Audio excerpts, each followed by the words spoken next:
So boy, oh boy, oh boy. I'm not going to do too much of a recap because it was sort of a downtime episode. The first week out of 2 went by while the party is waiting for essentially Ormia's family to send people to pick up the body. We're not too sure what Mallos has been up to this past week.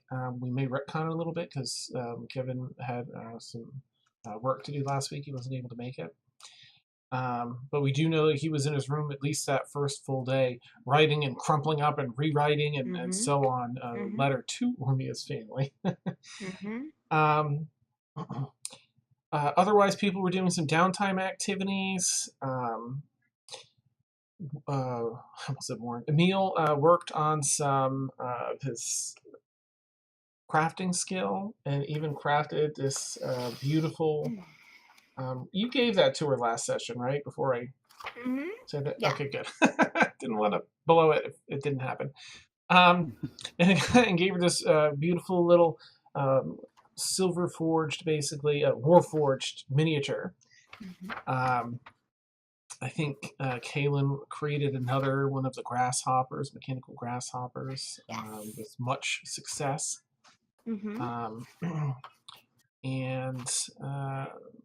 you'll just have to catch a last episode to see all the other amazing stuff the players did, their reaction to being hailed as heroes and given a statue and a memorial, and they turned it around and said, no, make it a home, instead of giving us a residence here, just turn that into a home.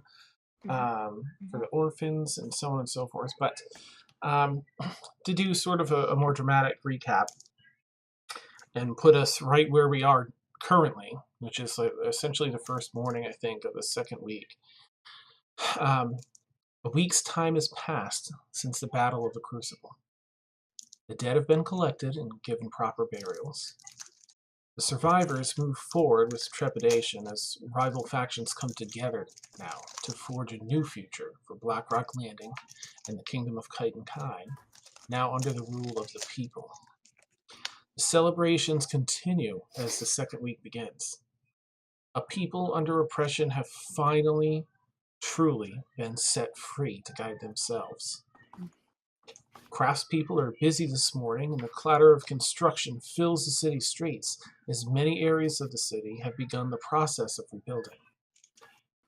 It's a fresh inspiration, a rejuvenating salve to the citizens as they too are building something new for themselves on top of the crumbled ruins of the old ways. Sitting in a booth only 12 feet from his comrades, a man sits across from a drow, his jaw agape as the words of the drow echo in his mind. The bad news is, you're becoming a vampire. A cat that was slumped beneath the table sits down on her hindquarters in shock at hearing the words rolling off the drow's tongue. And that's right where we'll pick up.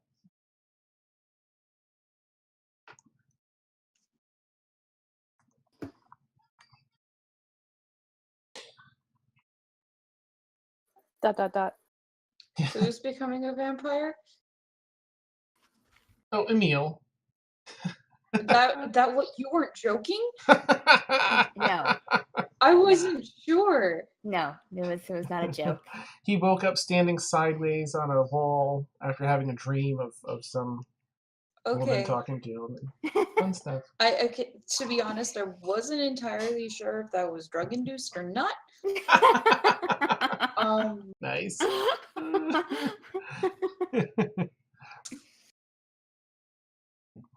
Yep. Who's the one who revealed this information? Who's this other drow? It's Sterling Sam. Okay.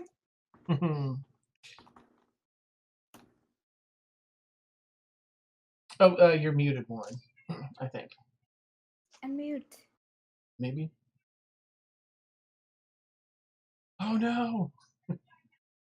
Can anyone else hear him? No. It's the first sign of vampirism. Oh no.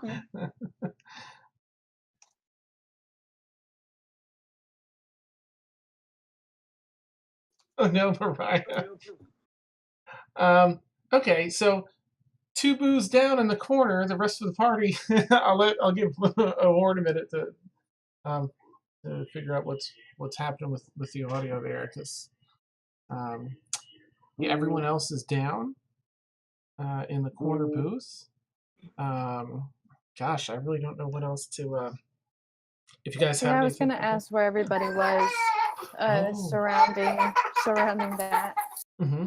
It's awesome. You hear the sounds of the tavern's folk in the background having a jovial time. Um, they are. So what do you guys think? Oh, no, please go. What do you guys think? Sterling Sam took Warren's side. Must have been something that. I don't know who Warren is, but Oh, Emil, I'm sorry. Warren? Who's Warren? follow the crossover. Am I there too?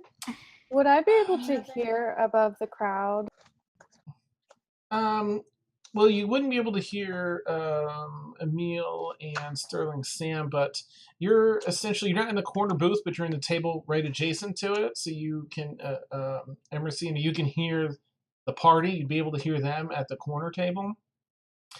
Mina, you are. I don't think you're there yet this morning, but if you wanted to show up, you're certainly welcome to. I think I just wasn't sure and didn't want to. Yeah, that's fine.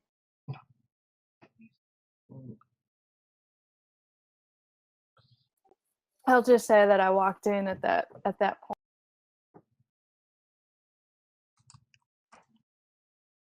Okay.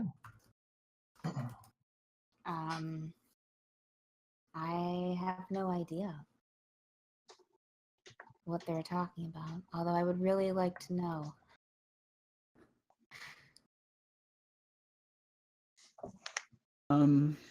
Yeah, it must have been something private because everything else that she's said to us, she's said in the presence of the entire party. Hopefully everything's okay. Yeah. Server comes over and asks if you all would like anything for breakfast, but she seems to be sort of preoccupied with the delicious treats that Felix, or what's left of the delicious treats that Felix brought to the table this morning. They just smell fantastic. Testing. Oh, we It's can hear really you. quiet. You're a little quiet, but we can hear you. All right, I'll see if I can fix that. Oh, that's better. That's pretty good. Yeah. Okay, thanks. Sorry, not sure what happened. Oh, yeah, weird. Discord. Okay, I guess if you want, we can transition. That was just filler stuff, so we'll transition back to Emil. Okay. Yeah.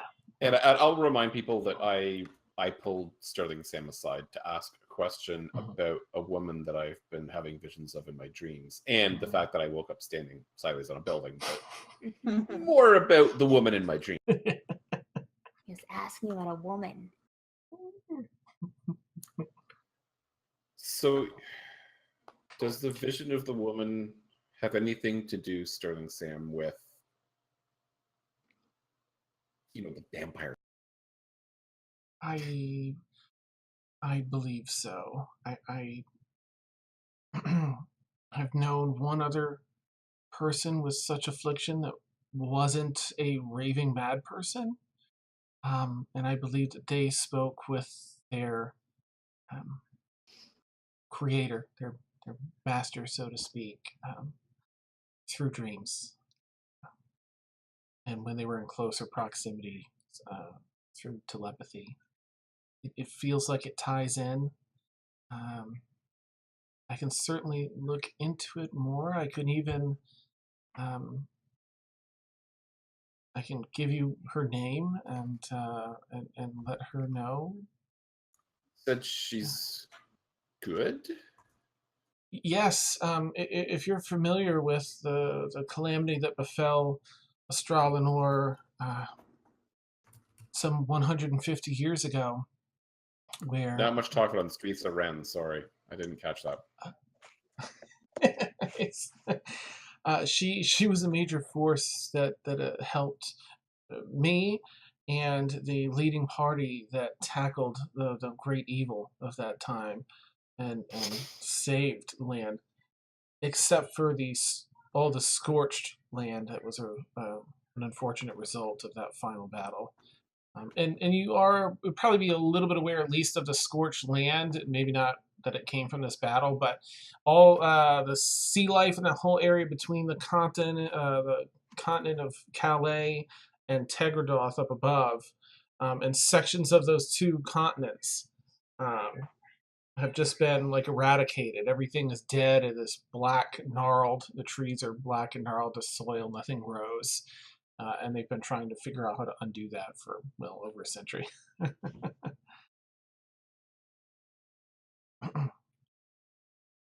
I haven't seen her, mind you, in some 100 years, but... So I may have gotten lucky and have started being turned to a vampire by someone who is not completely amoral, but that was 100 years ago. Yes. Okay. But I'll certainly look into it for you if you wish. As I'm walking by the table as they're chatting, Mhm. because I want to go sit by Felix and Emil, Mhm. or sorry, Felix and Kaylin. Do I catch a whiff of the word vampire or anything like that, or woman, or because I'm kind of paying attention, but I'm kind of not at the same time because I'm just like kind of still mad at him. Right. Well, I mean, You Yeah, know, this'll hearing. help. Yeah, because like. Let me So ask helpful. Emil then, how quiet are you trying to be since hearing that part? I mean, I did. I mean, I pulled her aside, Hmm. and I didn't. I wanted this to be a private conversation. Now I know Brixie is listening. I figured that out, and I was like, fine, I don't care. Brixie can listen because it was just. But I think when vampire came up, I think I'm probably a little more quiet because Yeah. it's like Brixie can hear that I'm having dreams about a woman and that I can walk up walls. That's fine. But this Almost part, like a whisper. Probably. yeah, our heads are probably pretty close together Mhm. over the table. Yeah. I think Sterling Sam would be pretty quiet. Typically in this world, just so you know what your characters would know, vampires are typically pretty nasty, and a lot of them are just they kind of lose their soul, where they just care mostly about themselves and not other people, as far as feeding and gaining power and so on and so forth. But sometimes there are some good ones, and there have been good ones in the history books as well. I'd say you probably wouldn't hear as you're walking by, but I'll leave that to warn if you want to do like a contest for it. But it is a tavern. It's kind of loud, and Sterling Sam's pretty good about whispering secrets.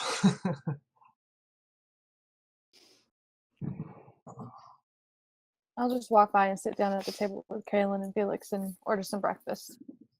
Okay, neat. So you sit down and you see Felix in front of Felix, and before everyone at the table, these delicious little. What were the treats again, Felix? Did we do donuts or is it something different? I feel like. I think it was Sorry, I donut didn't mean. thing. Was it? We'll Oh say. no, it was biscuits and gravy. Yes, Oh, that's right. That's That's it. right. Mm-hmm.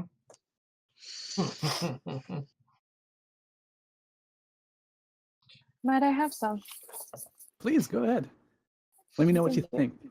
It's really Okay. good. Okay. Oh my gosh. Please stay forever. Mm-hmm.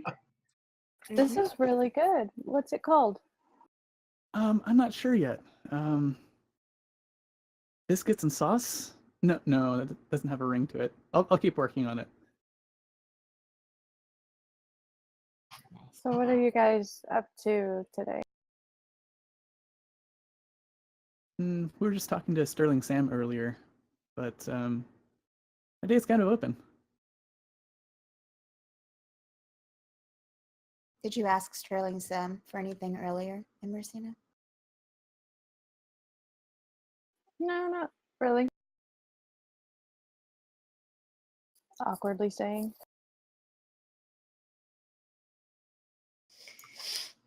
Okay. I think I'm going to end my conversation with Sam. Mhm. And because I've spotted that Brixie was listening in. I'm gonna kind of stand up from the. I think she's kind of like under the chair, under the table. I'm gonna go up close to her and put my face down, not at cat level, but down there, and I'm gonna look at her and say, "We need to talk," and I'm gonna try and pick her up. Ooh, nice. Ooh. Oh. Now, if she's not around, we can switch to the other table and come back. But okay. I, All right. Yeah. I now want to have it out a little bit with Brixie. Sure. Nice. All right. Yeah, let's do that, and we'll go back to your table briefly, and if she's not back by then, we'll switch back, and I'll jump in for her because I did let her know that we were starting with you two before she bounced. All right. So back at the other table. I guess if Sterling Sam has finished this conversation, she probably step up. She has this little sketch that she's made, and you see her write something on the bottom, roll it up, and sort of pass it over to you just as you're kneeling down. But you can leave your. Oh, did she give me the name? That's likely what she just jotted down. If you take a peek, you'll see she jotted at the bottom. Winifred Dalka is the name, and I'll type that in chat in a bit. I'm gonna get up after eating. Sorry, my voice is a little hoarse tonight, guys. I'm gonna get up. Sorry. Dan, you I roll turned into a horse. Your next combat roll. I'm gonna get up and stop Sam for a second, and excuse me. Yes. Do you know anything about the Wizards College? Yes, a fine establishment here. They have campuses all across Ephron. There's one in town here. Do you know where I might find it, like directions or anything like that? And also, do you know if they charge anything for extra help with spells or anything like that? They often do, but I believe it depends on the rarity of the spell, uniqueness, level of the spell. If it's interesting enough, they may take it on simply for the educational aspects of it, and being able to claim that knowledge as their own. But if you're looking for something like a teleportation spell or something, they'll certainly charge you for that. But they do see common folk with outside of the college itself. You're looking at maybe 7 blocks, almost directly north. Once you're out of here, if you head to Renoir Tower, it's about 7 blocks perfectly north of that, and it's a massive campus. It screams Arcana. I don't think you'd miss it. Also, there's a giant gate out front that says the Wizards College of Ephron. Arcana. Well, thank you. And then I'm going to go ahead and head out the door. Okay. Almost run into you. Oh, I'm sorry. Oh, I'm sorry about that. it's okay. It's okay. Good morning. Good morning. Good morning. As soon as I be on you, go inside and kind of move her hood up, still and just kind of quietly just look around for people to sit by. Okay. Okay. Sorry. Go ahead. Awkwardly shuffle out the door. Okay. And then I make a mad dash. Nice. Okay. Mina, you see in the corner immediately. You hear some familiar collection of voices, and you see them sitting in the exposed corner booth. The folks from the ritual you performed the other day, and that I've spoken to more recently and asked to join them. I can't remember when I had you tell them that Ormia's family was going to bring the thing here. Actually, I may have just said that, like, oh, by the way, so you're welcome to do that now if you want. I mean, it's been a week, but I feel like you did it early on, and you're catching up. You see him in the corner, some really weird but tasty looking food on the table. All right, I'll kind of come over and like, can I join you? Mina, good morning. Please. Good morning. Thank you. Just kind of sit. She's very like tentative with like how she approaches people and just like kind of sitting, just like sits on edge and everything. And, good morning. As soon as light rest on you. And to you? She's my goddess, and she'll touch her amulet, which has the face of a red-haired woman with the hair just kind of everywhere. And she's my goddess, so not one of the more common ones, but she has done me well. What is this? Biscuits and sausage au jus? No, I'll have to work on that name too. It's good, whatever it's called. Okay. All right. Just tentatively try some. You made this? Good, yeah. You have a talent. Oh, thank you. Okay, I've been working out of a little cookbook that I picked up on our journeys. Oh, well, I hope you're adding to it. A little bit here, a little bit there. So, how'd you happen into Sune's service?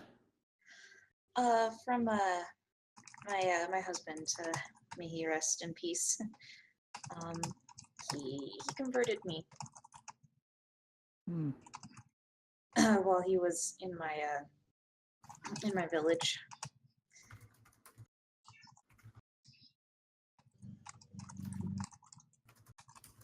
She awkwardly takes another bite. Dan, I want to. Where is Sterling Sam right now? On the toilet. Left? Just kidding. She. You see her. She's walked again. She has this disguise on, like an illusionary disguise. Mm-hmm. Some of it's prosthetics, some of it's illusion. So you guys know it's her, but she does have an entirely different skin. I forgot she's got a whole setup on. But she's not the obvious drow. Yeah. If you didn't know her, you could probably still see through some of it and do an intelligence check if you see her. But currently, she's up at the bar ordering a drink. Okay, I'm not. I'll go up. I want to go up and talk to her for a second. Sure. I'll just I'll just tell the table I'll be right back. Go up. I'll just kind of poke her on the shoulder. Yes.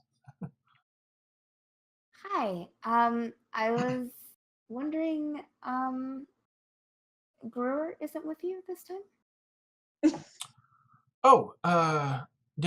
I caught up with him somewhat recently, maybe a month ago or so, but he doesn't often come into crowded places. Understandable. Yeah. Do you two travel together often? Not too often, but when there's work to be done or important information to gather, he's a wonderful asset, and he does enjoy. I consider him a friend. He enjoys the adventures. Yeah. Did you find him that way? Did you create him? She kind of looks over and gets her drink from the bartender. Oh, that hits the spot. Well, no. He has a fairly interesting story that would probably be better for me to let him tell you. But he was found over in Dauphin's Haven, Port City, south of here, in Ephron. in a wizard's tower. Um, it's quite an interesting story. This was over 150 years ago. The wizard couldn't activate him properly. Was found deactivated. The wizard attempted to attach an outer shell and turn him into a semi sentient guard robot, essentially. Didn't work so well. Gave the adventurers that found him quite a fright. As I understand it, he had a porcelain baby face mask and spoke in one of the creepiest voices they'd ever heard. Until they freed him from the wizard's contraption, and he was able to leave that shell and interact with them, having been awoken by his interaction with the party. He doesn't recall anything for quite a few centuries. He was in a semi-conscious state during his sleep and recalled watching every so often he'd get a glimpse of his surroundings. He was somewhere buried far underground, and with others of his kind. However, they were one by one, they broke down over time, or worn, and wasted away until he was taken by this wizard. He doesn't recall his past before that. It's part of why he goes out and adventures with me and on his own, seeking answers. Well, thank you for sharing. Sure. Yeah, yes. It's just good to see someone that doesn't take a leap back at the sight of him. Refreshing to see someone that looks on the inside. No, I think it's fascinating. I think Caitlin's eyes light up. I think it's so intricate, and there's so much going on, and I just think that there were so many of them. They have to be out there. She's just speaking in a mile a minute right now. Nice. There has to be more out there, and she kind of puts her hand on her bag, but she's not going to tell Sterling Sam about the heart that she has, just because she just wants to keep it as secret as possible. And nice. It's like it's just amazing. So no, I would never look down on Brewer for what he looks like, or I mean, I myself know that how people look down on you for how you look or from where you come from, and I would never do that, and I just think it's fascinating. Oh, would you like for me to see if I can set up a conversation with him? Because next time he's available and in this area That'd or be whatever. great. Yes? That would be wonderful. Oh, okay. If I'm not keeping him from anything that he has to do, or any of his tasks, or He sometimes does have a singular focus, but does often have downtime between discovering information on his past and seeking out. Well, the rest I should leave for him to tell you. But certainly, I'll let him know you're interested, and I believe you. Emil still has the sending stone. I believe so. Yes.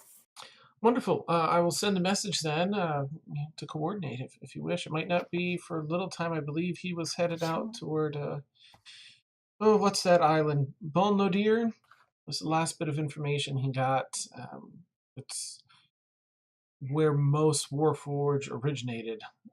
Right. Wasn't where he was found. I don't recall where he was found, but he thought perhaps he'd seek some answers out there. Definitely. It'll be an interesting conversation. I definitely look forward to it. Thank you so much again. Certainly. I appreciate all the information you were able to get for me. My pleasure. I appreciate you saving my life. Gonna get you a drink while you're here. No. I think I have to go and write take some notes before all this leaves. Yes, you I recall your sketchbook. Yes. Okay. Yes. But thank you again. Certainly. And I'll leave. Good day. Awkwardly. Turns back and starts pounding your drink some more. I'll go back to the table immediately, sit down where I was, but kind of push the plate away, bring out my book, and just start writing. I'm just gonna kind of like peek over, like, you are all levels of excited now. It gives you this happy, beautiful glow. It's really easy to see. Whatever you're talking about gives you joy. She gets a little embarrassed. Thanks. Thank you. It does. It does. Do you have any hobbies that you enjoy doing? Well, before all this, my husband and I kept the gardens at the temple, to beautify the land around us. And my village didn't have much color about it, so I've always just loved the flowers and the plants and the beauty that they bring Lovely. to the land. Definitely. You should always, look for ways to bring that back into your life. Mm-hmm. And she goes back to writing. I'll just kind of like do the awkward like. Caitlin doesn't even notice. She's just Excellent. maybe like stuffing a biscuit in her mouth as she's some gravy on the notebook. Yeah. All right. I think I'll jump back over then to Emil and Brixie. Since she's not back, actually, really quick, Sure. do I recognize Sam? I don't. I mean, you can do. Probably not. She's across. You'd have to be, looking at her kind of close on, and then you could do an intelligence check to see who it is. But you wouldn't recognize the form she's in currently. She just arrived. Mm-hmm. Okay. All right. Okay. Because Mina had a question she wanted to ask, but if she's not here, well, I'll make sure she's got some time then to come back. Okay.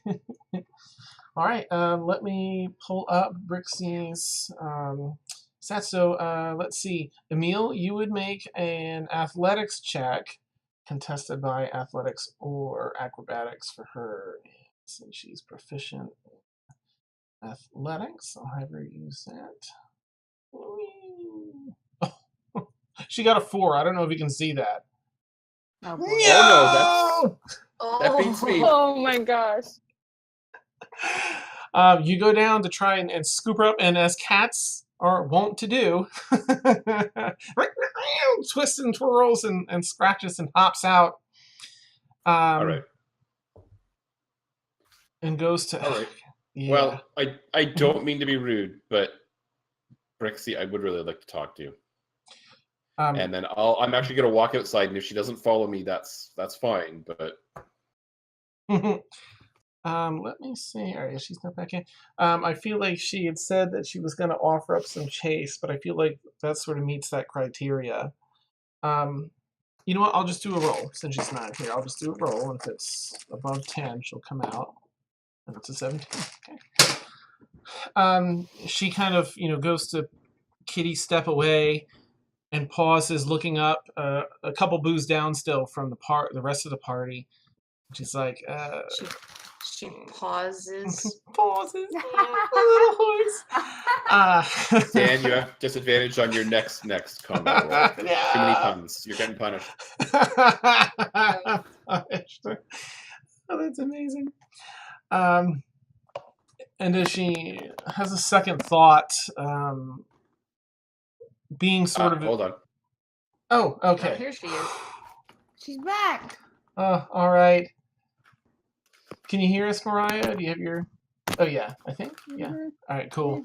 Sorry, you bounced. It was you and Emil. And Mariah, come back. So if you check out, basically Emil had finished his conversation with Sterling Sam, and immediately leaned down to Brixie to say something along the lines of, we need to talk, and went to attempt to sort of scoop you up to, go elsewhere to talk. And then we went back to the other party to give you some time, and then we just came back to you. So we did a check of Perfect. yeah, but I did the rolls. Emil you got a 4, but Emil ended up getting a 3. So he went to pick you up, and you sort of scratched your way out.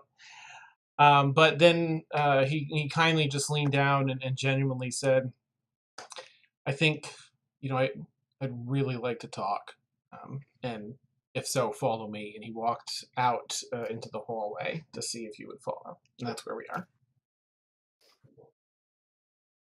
Mm-hmm. I do follow him. Okay, Emil, a few moments later, you see the kitty cat pat her out, pat, pat, pat, pat. Do you stay in kitty form, or do you shift up to tiefling? I stay in cat. Stay in kitty cat. Okay. Well, Emil is about to have a very dignified conversation with a cat then, so that's fine. I will. Yes. Emil will kind of squat down. Yes. And this time I will let Emil pick me up. So. Okay, I don't think I was courageous enough. I think I was just gonna try and like scratch you behind the ears and see if that would work. But maybe once you do that, I will actually try and pick you up so that I can speak a little more quietly. Cool. And I'm probably talking in a really cutesy voice because you're a cat and I can't help it, but I'm not actually going to do that. So presumably you heard, and I guess my question for you is, what are you going to do about it? Are you going to rush to turn us in? Are you going to try and profit from our misfortune?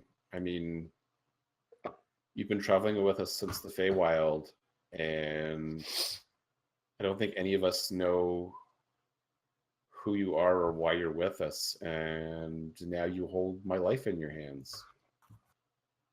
And I'm probably still scratching you behind the ears as I'm saying this in a cutesy voice. You know, are you with us, or are you just following us until you can profit from us? And I'm going to look at the cat, naturally expecting an answer.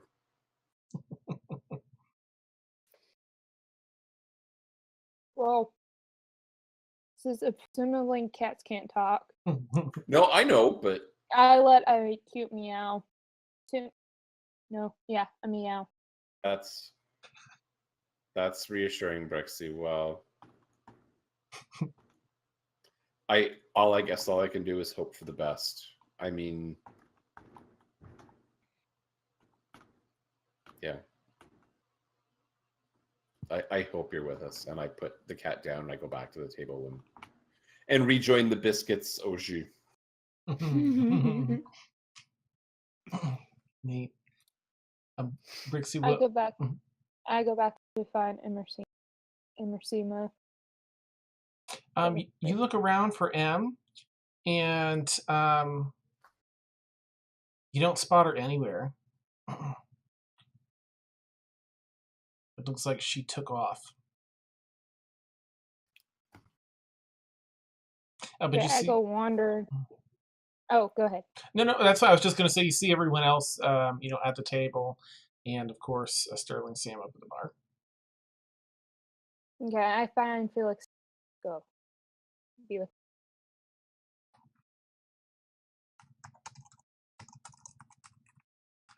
Oh, I didn't know you had a cat. Scritch, scritch, scritch.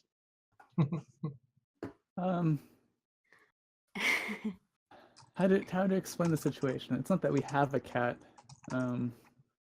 She's like she's our friend. Oh, I am so sorry. I'm sorry. Hardly eats again.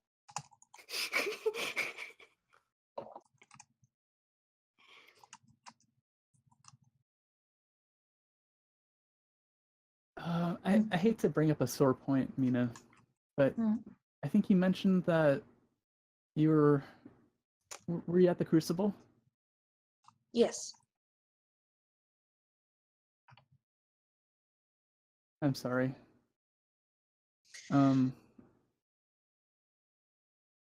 we were there at the very end, and we saw things from afar as they were happening. And it looked like things got bad down there. Yeah, it was something of a nightmare.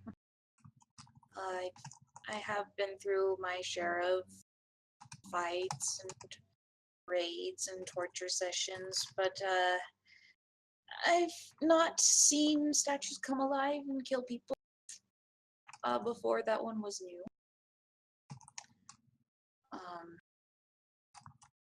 I am no stranger to death, though, but yeah, it was. Yeah. Awkward fight. Well, if there's anything we can do for you, let us know. Thank you. I appreciate that. What I feel I really need right now would be just to get out of the city and make some new good memories. That sounds like a really good plan. You know, it's difficult. You have when you're in a place that's just everything. I've been in the city for quite a while, and just absolutely everything is connected to Galadier for me, and I miss him. I miss him. And she's trying very hard not to cry.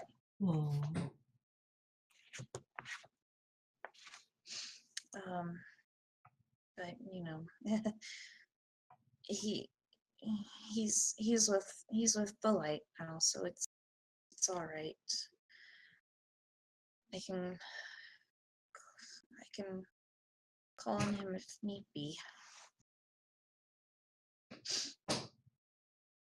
Emil rattles the dice in his pocket.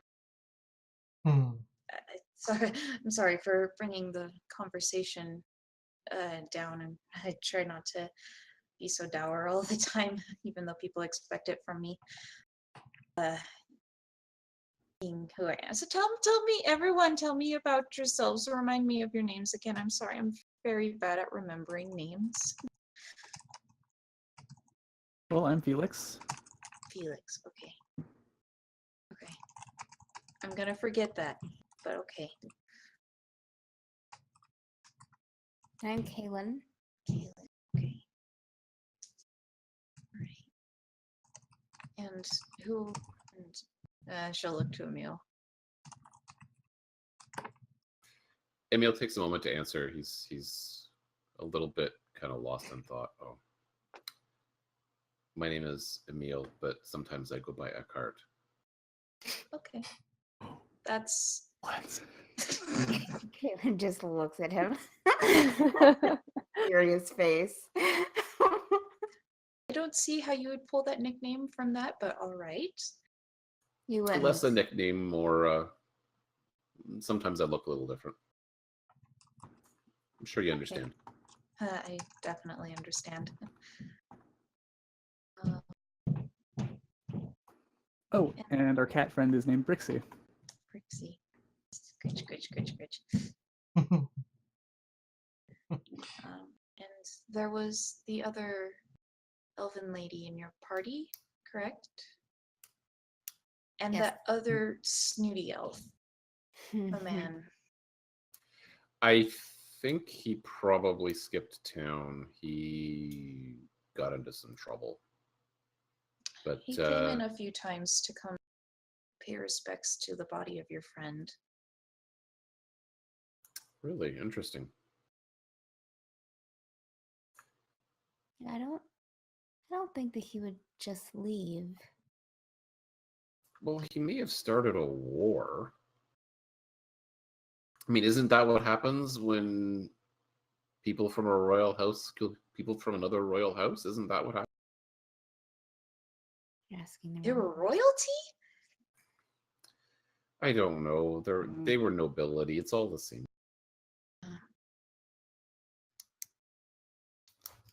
More nobility. with. I see. Sterling Sam comes back over with a waiter in tow, and sort of scooches in on the end of the seat and just says, anyone want a drink? They're on me. Oh, well, sure. Thank you. Good morning. Sam, this is Mina. She helped us with Ormia. Ah, gotcha, Cinder. Well, it's a pleasure to meet you. Any friend of theirs is most certainly a friend of mine. I'm, she kind of looks around at everyone. And Sam holds her hand out. I'll shake it. Ooh, good handshake. Sam, Hmm. your voice sounds so familiar, Sam. Suppose I have one of those voices. Can I try to see through her disguise? Just kind of like look really closely. Mhm. Just like Mina's like trying to remember so hard. Nice. I forgot that you had asked what you asked about. I don't know if you would know Sam, given her history. But go ahead and roll an intelligence check to see if you can see through the disguise. Oh, this is gonna be great.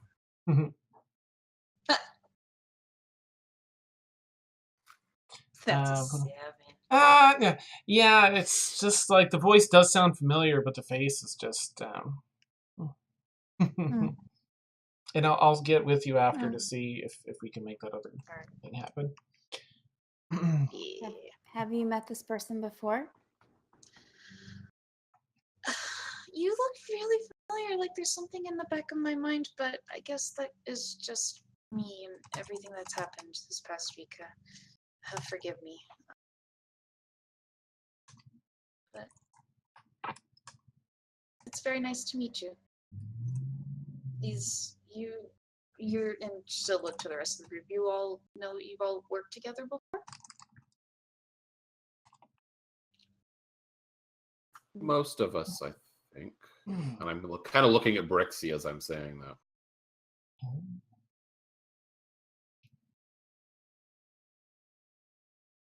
Oh, that's wonderful. Another awkward bite as she feels more like an outsider. So where are you off to next, Sam? I probably shouldn't say, but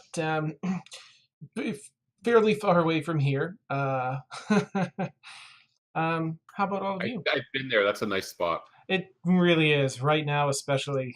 A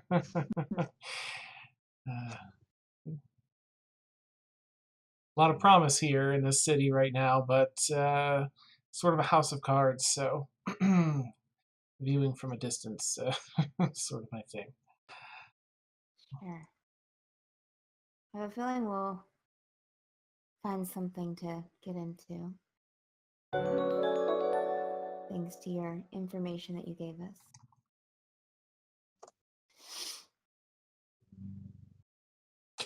Good. I'm glad it was helpful. Anything at all that I can do for any of you, of course, please let me know. I owe you my life, and I will pay that debt with information. That's what I do. You find information? Yes, there's some that you seek. Yes. My village. I want to make sure they think I'm dead. Oh, that's so. I can certainly, depending on the village and its whereabouts, see at least the current status, what they believe of you. What's the village's name? she'll give the name of a drow village. Okay. Insert drow village here. What? Cathar with an apostrophe. Cathar. Can't be drow without an apostrophe. Exactly. I left nearly a century ago. Oh, Faked my death, yes. and she kind of is just like looking everyone, just talking like really quietly, and is like way far back. Nice. Just I faked my death, and Ah. I don't know how successful it was. And you see her sort of pause for a minute, like she clearly knows a little more about this than any non-drow people do, or people that haven't been there. That is an incredibly dangerous city. And she's kind of looking at your armor, like the holy symbol, and just sort of taking it in. You can see her trying to process like how you got from A to B. But certainly, I that is not out of my reach. And she takes I would out some. appreciate that. Unwraps a I little can journal. pay you for that too, if No. necessary. I will not accept payment for that. Any friend of these fine folks is a friend of mine, and I will certainly do my due diligence. Thank you. Absolutely. It's not important, you know. I feel like if it's been so long, then I'm sure they've forgotten all about me. 100 years, you say? Give or take a few. Okay. Well. She'll think to herself for a second.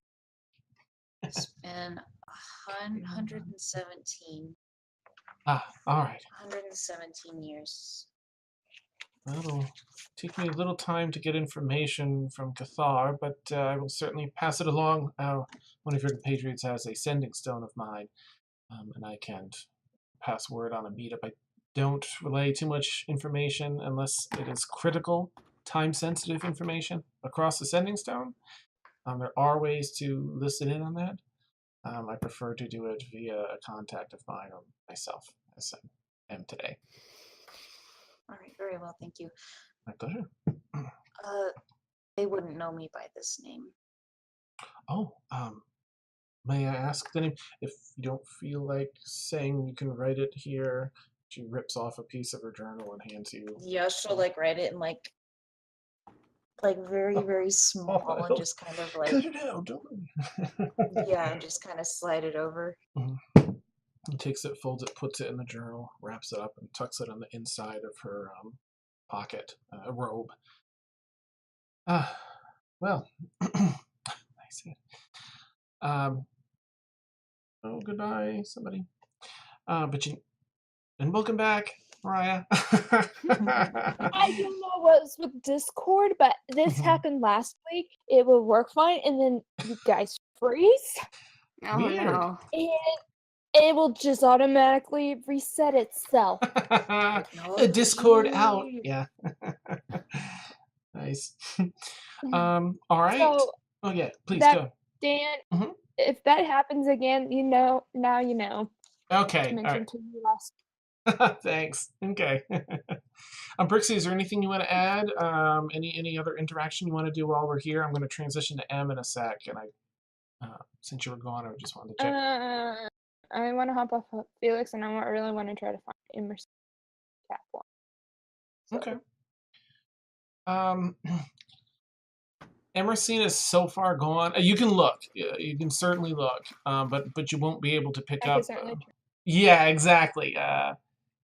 I don't think you'd be able to. There's really no trail to follow, and she's already so far out of sight. I don't think it's better. But you can, walk around, spend your time, looking. Would it be an investigation? Yeah, it was like a ridiculously high DC investigation, just in case you see her out of a window as she's, walking around the train. 9. Okay, nice. Yeah, I mean, you look around for a little bit, and after, 10, 15 minutes, you realize she's just too far gone wherever she's at. And speaking of wherever she's at, we'll jump over to Emrysina, who's just arrived after a fair bit of travel across town to the local campus in Blackrock Landing for the Wizards College of Ephron. A grand gate in the front, long walkway through a park with trees, and this cobblestone path that leads up to the main grand entrance to this massive college.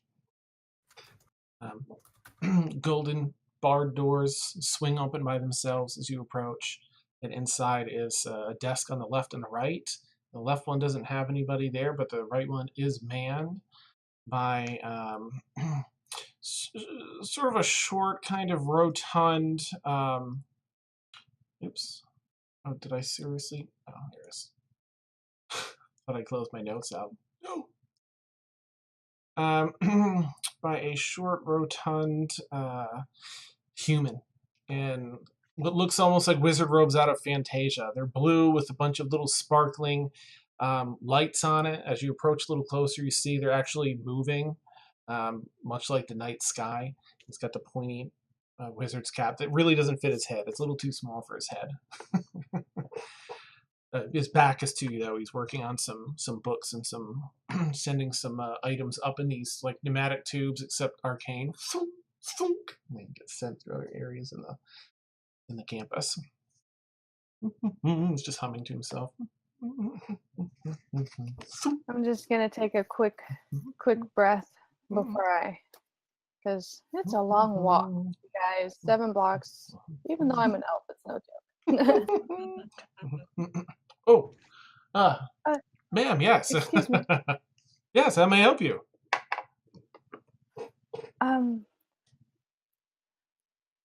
I really don't know where to go. Is there a way? I'm trying to find people that would help me with a spell, a ritual spell. Hey, Where might I go? come to the right place for that. Are you looking to have services performed or safety evaluated? How can we assist? I need 3 people for a ritual. I don't really know how to describe it except for, and I kind of open my book that I took with me and show him the page a little bit. I And see. I already have the sapphire that I need and everything. I just need people to help me out if possible. And if there's any gold involved or anything like that.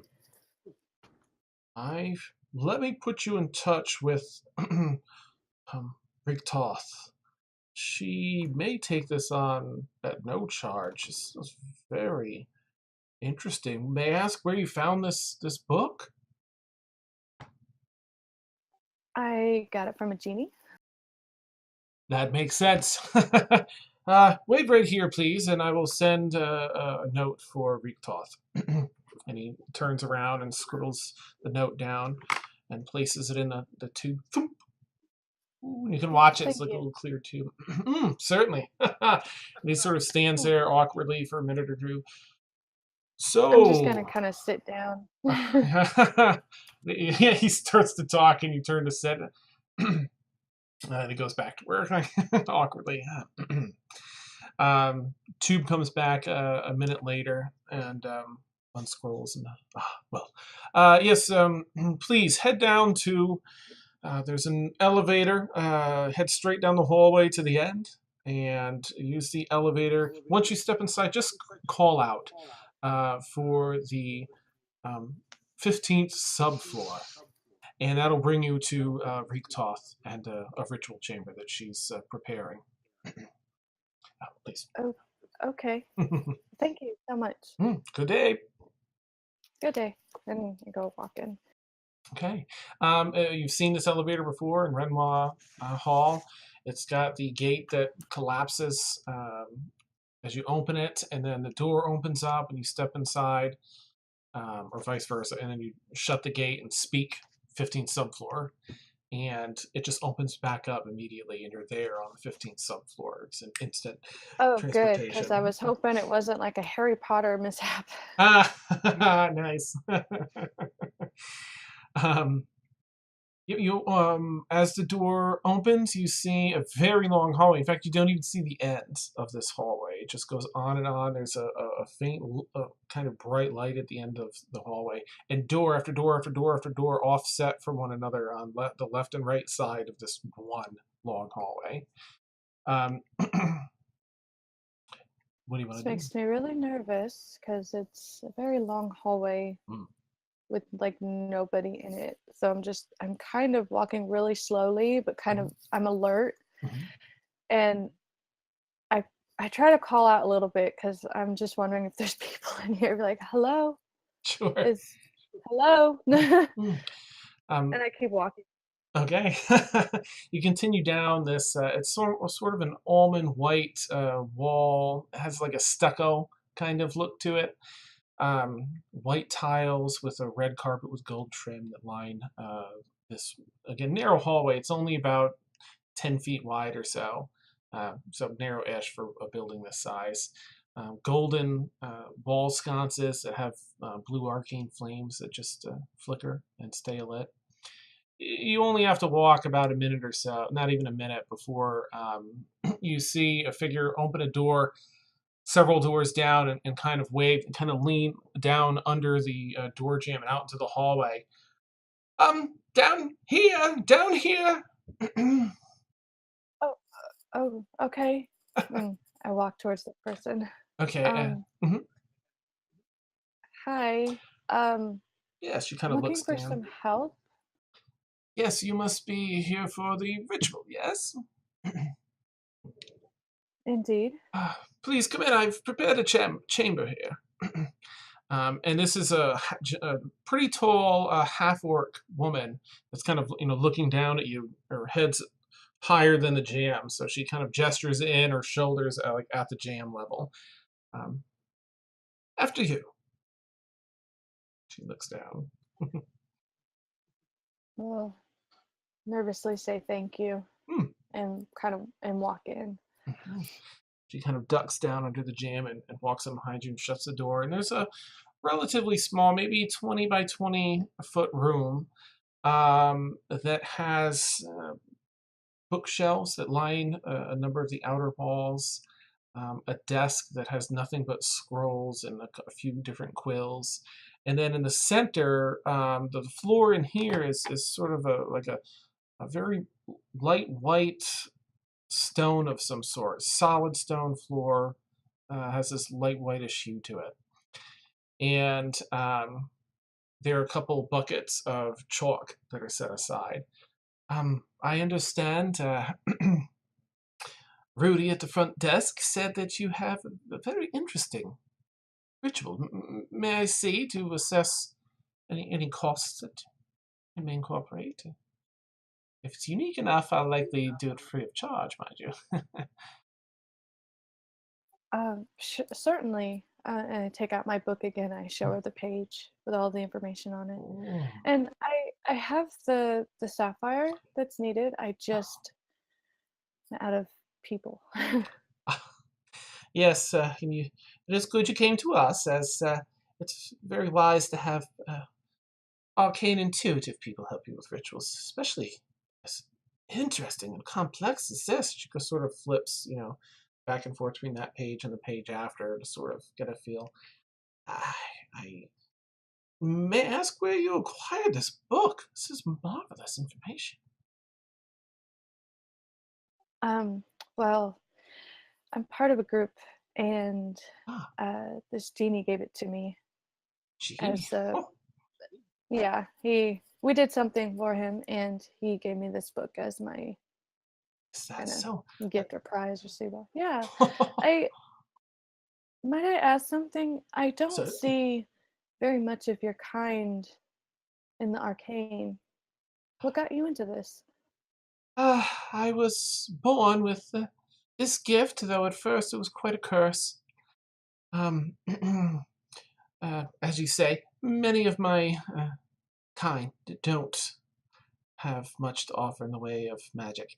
And I was certainly an outcast and relentlessly punished and went through a very difficult childhood until the Wizards College of Everon took me in a scholarship. Mage found me and saw the power I held and guided me on our long journey here to the campus. And I must say, it was the first time that I felt this as a blessing of sorts instead of a curse. And I've put my energy into helping those that come from similar circumstances. And just learning more about the nature of magic. It's so wonderful and interesting, and there's just so much to it, and so much we still don't know. It's marvelous. This ritual here, I've never. This will be free of charge. Do you mind though if I take some notes and I'd love to catalog this. I've never heard of this ritual, and I'd love to know a little more uh, and add it to our library. Of course, I'm all for more knowledge. So go ahead. Wonderful, wonderful. I don't want to take up much of your time, so I'll have one of my assistants, it should be here shortly, use some magic to transcribe this. May I transcribe the entire book? The entire book? For the knowledge surrounding this. If not, I understand, and that's fine. Yes, of course. As long as I receive the book back, please. Certainly. It's very important to me. I see. Absolutely. And just then, there's a couple other people that come in. There's a human male, probably in his late 30s or so. And then after him steps in a tiefling male. Dark red skin, gold eyes, and at the large horns that sort of curl around once, and disheveled, short, brownish hair. The two of them walk in, and Riktoth says, "Oh, this is I'm sorry, I didn't catch your name." She turns to you. Emrysina. You can just call me Em. Oh, that's a lovely name. Well, Em, this is Jerome, and she points to the human, and Jacques, she points to the tiefling. They'll be assisting us today. And it looks like we need 3 people as I study this diagram. Anyway, so this will be perfect. Jacques, please go and use the most powerful transcribing spell we have. We don't want to hold her up, and there's so much information in this book. Please, get to work. Jerome, get the chalk and map out this diagram. And she asks if she can show him the book or put the book down for him to kind of watch and make sure he does it right.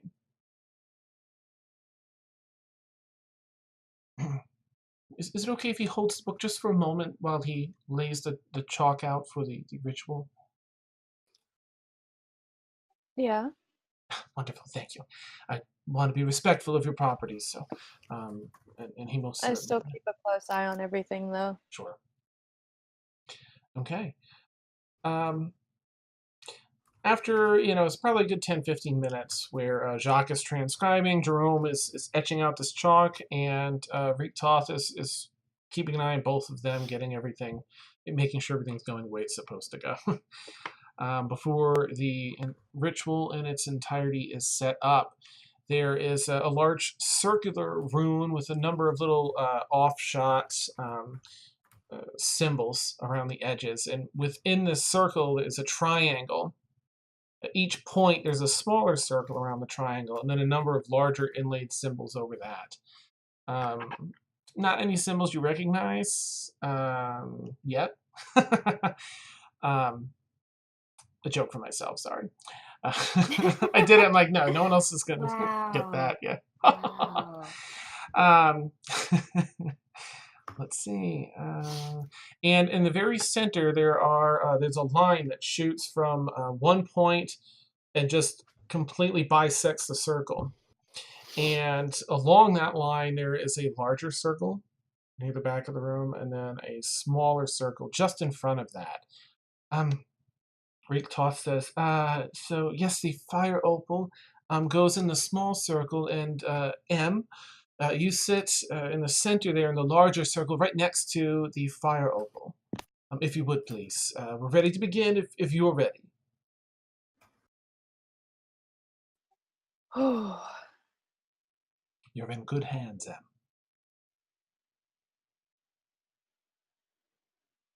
take a moment to really think about what I'm about to do for a second.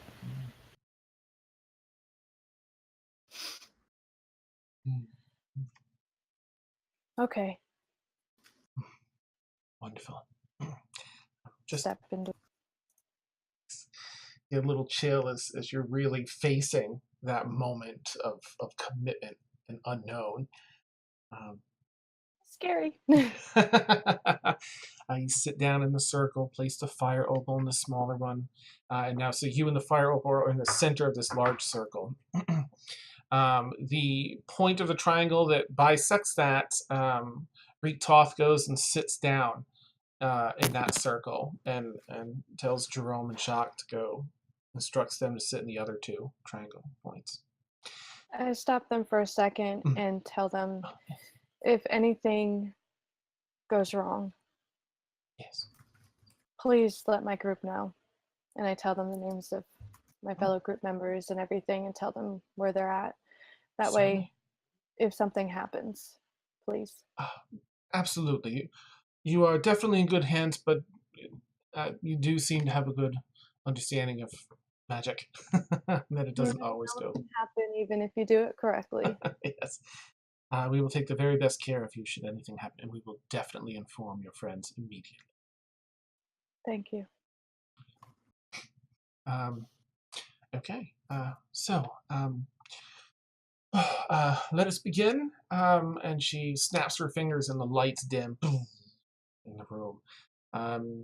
There were a few candles that were lit around the room and just about to offer some light.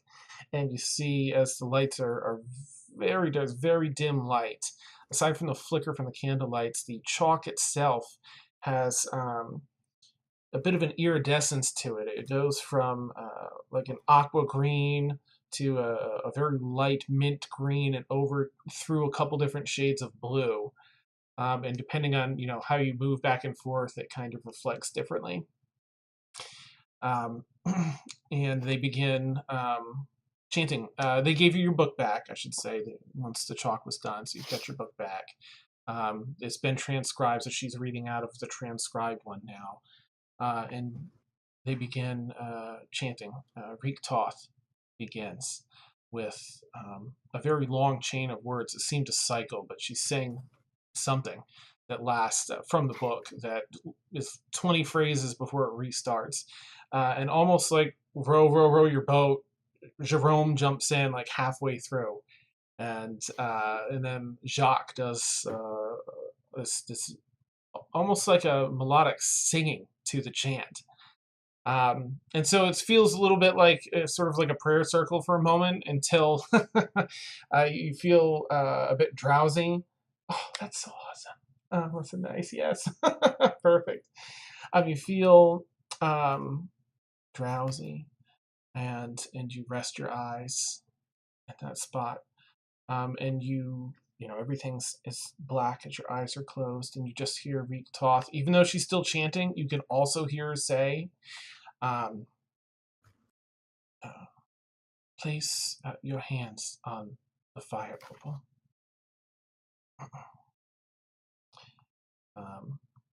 And you lean forward and place your hands just above the fire opal. And you feel a little heat coming from it. Your mind feels like it's almost transported to a different place. You start getting a vision of sorts. These massive advanced society, this city of buildings that are taller than you've ever imagined possible. All the people there are living in peace without anyone having to live in need or strife.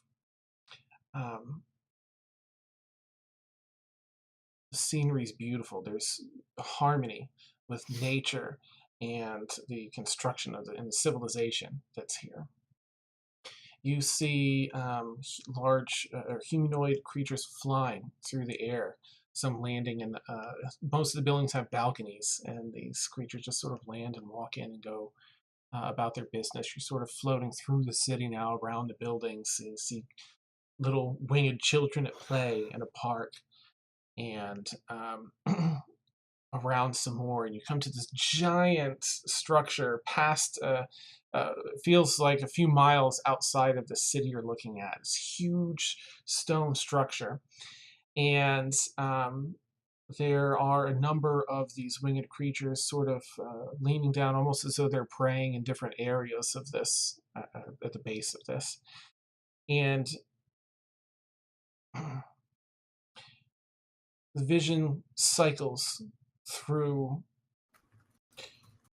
a statue that has the appearance of the woman from the Den of Consequence, the woman, your mother, Tyldari mother.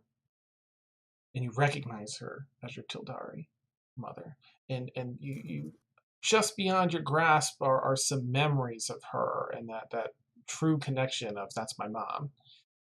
You just kind of recognize it as a fact now, not a feeling.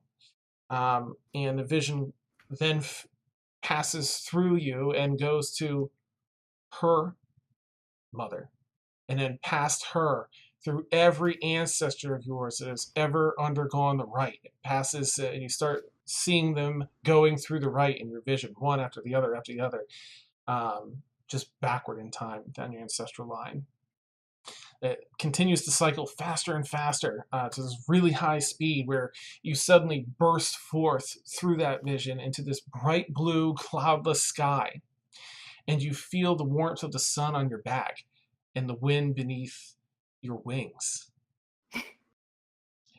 Your eyes begin to water, and a single tear drops from your cheek in the chamber and drops down on the fire opal, which, while you don't see it as your eyes are still closed for now, for the others in the room, they watch this tear drop as they're chanting, and the fire opal dances to life immediately upon contact with the tear.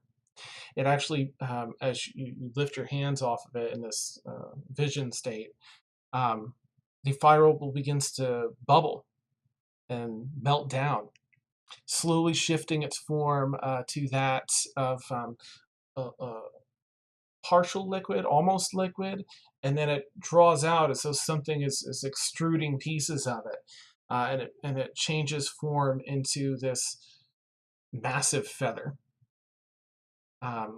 The feather has this, it appears to be like in a hardened state, having taken on the shimmering appearance of a diamond. But it suddenly springs to life the way a corn kernel would burst into popcorn. And the feather lifts up, and it's now soft and larger still. There's a snow white at its tip with a bluish hue toward its base, and it gently floats back down to the floor. It's popped up a good 6 feet above everyone in this room. And as it floats down, a great multitude of feathers divide from it and float down from that single feather, and those replicate themselves, and it just continues replicating itself. The feathers cover most of the floor now as they all begin to settle. They rest quietly for a few minutes on the floor of the chamber, and then begin to float and dance up toward Emrysina, toward you in the center. Spinning around you faster and faster, you become obscured from sight of the other members who just focus and continue on their chanting. A strong wind is now blowing from the torrent of feathers and the magic that powers them. Loose papers from the desk and items around the room, the candles are getting tossed and dance around the room on the wind. A blinding burst of flame, the color of the fire opal, blasts forth, revealing on the floor where Emrysina was, where you were, Em, just two massive wings, one tucked around the other, wrapping you, keeping you from sight. You sit up instinctively, and the two wings fold in on themselves. The bottom part folds in and tucks under and behind your back. And still, they take up, even though you're sitting, you can see the wings would take up almost the entire height of your body. You have, at the tips of your fingers, little claws protrude from the tips of your fingers, and they've dug into the floor as you sat up. But they retract as you lift your hands up and rouse the consciousness. They retract back into the fingers, so it just looks like normal hands. Returning your hands to normal appearance as you rouse back from your meditative state. You lean up and stretch out your wings like you're stretching out your arms, but it feels amazing as these huge wings reach either side of the room easily. And the chanting comes down. You sort of hear Reek Toth just bring the chanting down to quiet, and they, oh, Em?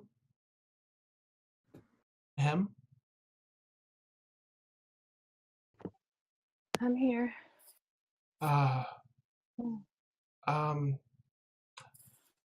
Well, that was amazing. Are you feeling well? Yeah.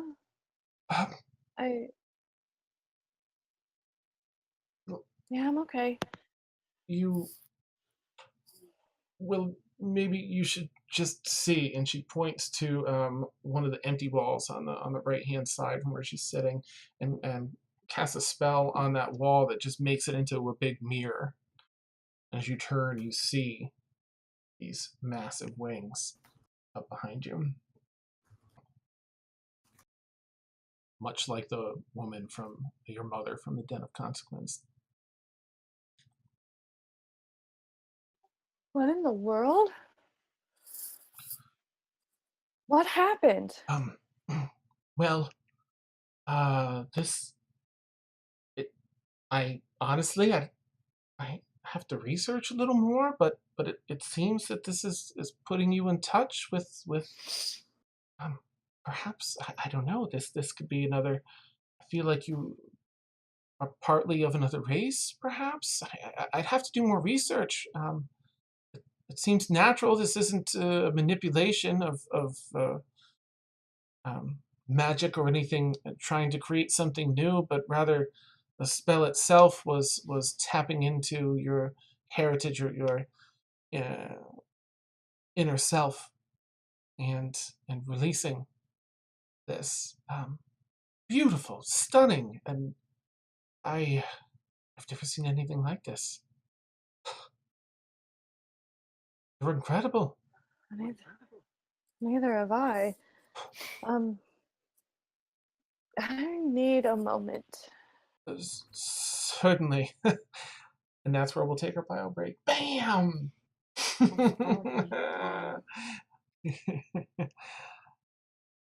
Woo! Oh yeah. And Em, I'll shoot you a message with the updated things about. Basically, it takes away some wood elf things and gives you a Tyldari thing, which I mentioned a little bit before, but I'll give you the deets on that. Okay. Yeah. And this is actually coupled with your racial background. So aside from the actual race Tyldari thing, replacing something with wood elf, you get the racial feats. This one is it's essentially like the dragon skin one, except it's your feathers. Your feathers can harden, and while you aren't wearing any armor, you can calculate your AC as 12 plus your dex mod. And you can use a shield too and still gain that benefit. So it kind of boosts up your AC if you're not wearing armor by a bit. It can say harden and can cover you to protect yourself. And then you've got the retractable claws where you can do 1d4 plus your strength modifier if you're doing an unarmed strike instead of the standard. Yay. All right, so we'll take our break. Oh my gosh. And then we'll jump back and continue on. I'll be right back. Okay, sorry. I'll keep us streaming, I guess, if we can. That was a lot of fun. Oh, good. Yes. Good. Oh, hey, half donut. Nah, nice half donut. Yeah. Needs a piano chord every time. It really does. Mm-hmm. Of course, poor Neil. That's he had sort of an ominous, beneficial thing, but just doesn't know where it comes from. That's all stated from the Den of Consequence and stuff. Dun dun dun. Dinner consequence. Okay. So I'll keep us. You know what I'll do? I'll turn off the.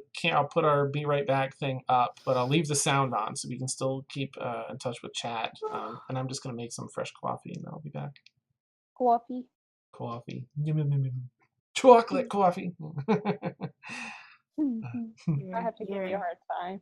Northeast is showing, Dan. Please do. Yeah, I love it. That's great. I really don't mind. Awesome. All right, we're back. I got never mind.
music, it's not just in me. I have to sing. I have. The music is not just when life gets down, I play my guitar.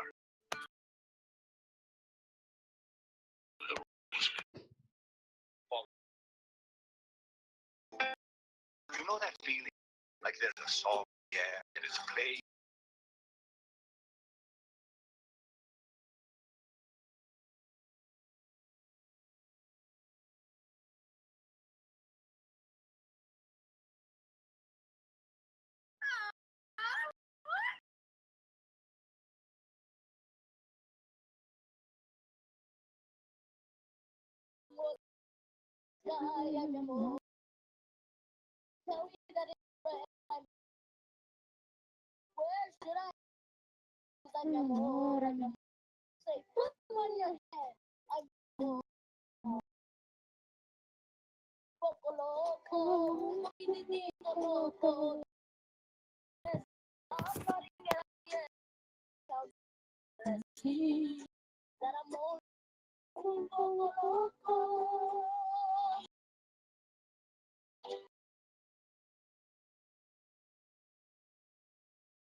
Okay.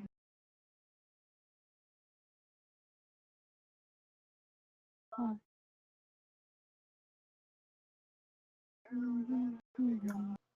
We keep trying to get her to sing during the breaks for us to have to own it. We really do. Half knows that sometimes I sing it on my own stream. You're welcome. I'm just an ordinary guy. Hey, We'll pay you in gravy and biscuits that Felix makes.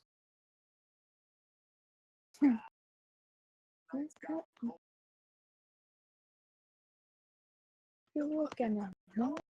Oh, wow. Some special days and friends. So I'm breathe. You're welcome. For yourself and thank you. What can I say? So you're welcome. For the times and things from the sea.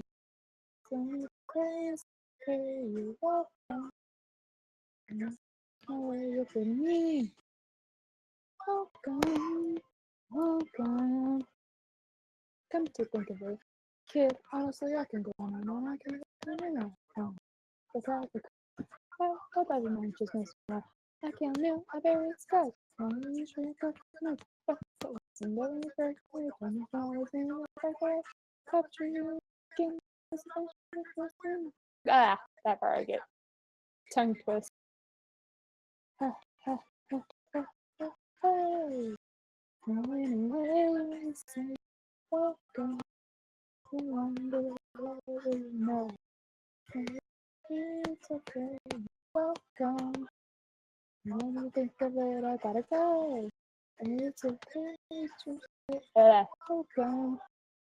No, no, need that boat. Away You're welcome. Everything but whoa. You're welcome. You're welcome. And thank you.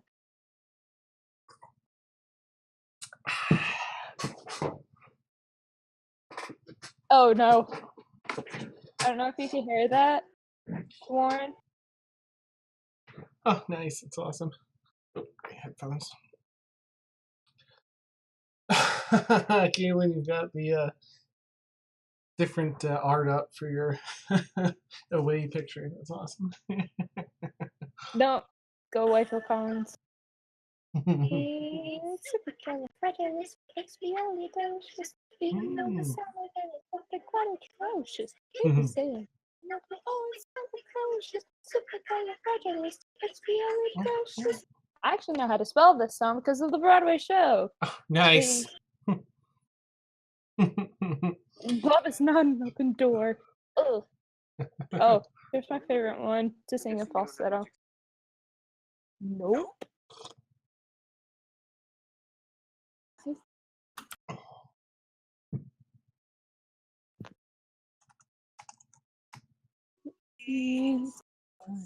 Kiss it and go. I'm doing better in summer. I was thinking of which song it is.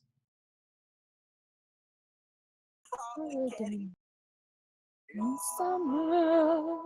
Oh, nice. I'm frozen, yeah. Yep. Sweet.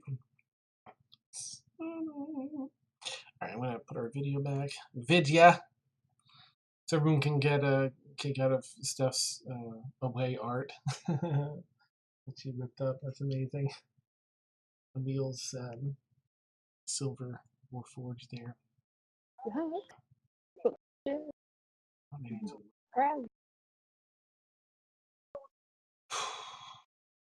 Tea. So, Yeah.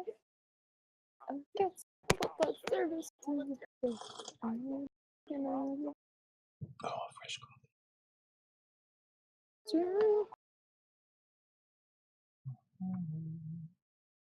It's delicious. Don't believe the dishes. Same.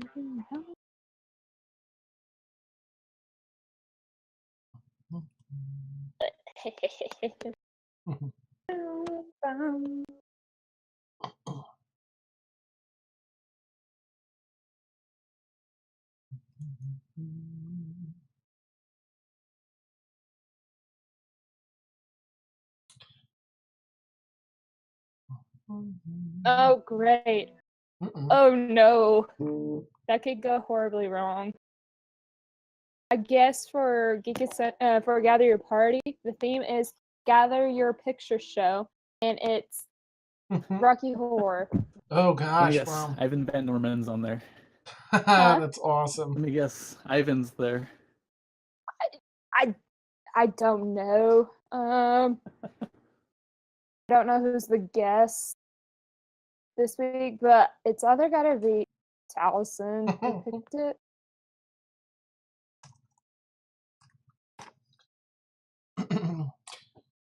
Janet? I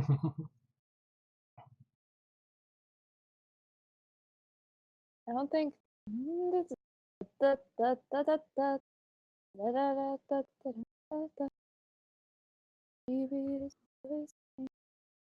Ugh. Oh, I got your message, Sam, too. That's pretty sweet. Okay, and then I just got your other message. Stormfall. All right, in that case, I think everyone else is back, so I will... Em, I guess if you want to pick up there, and so I can... In case you had anything else you want to do in response before jumping back to the rest of the party.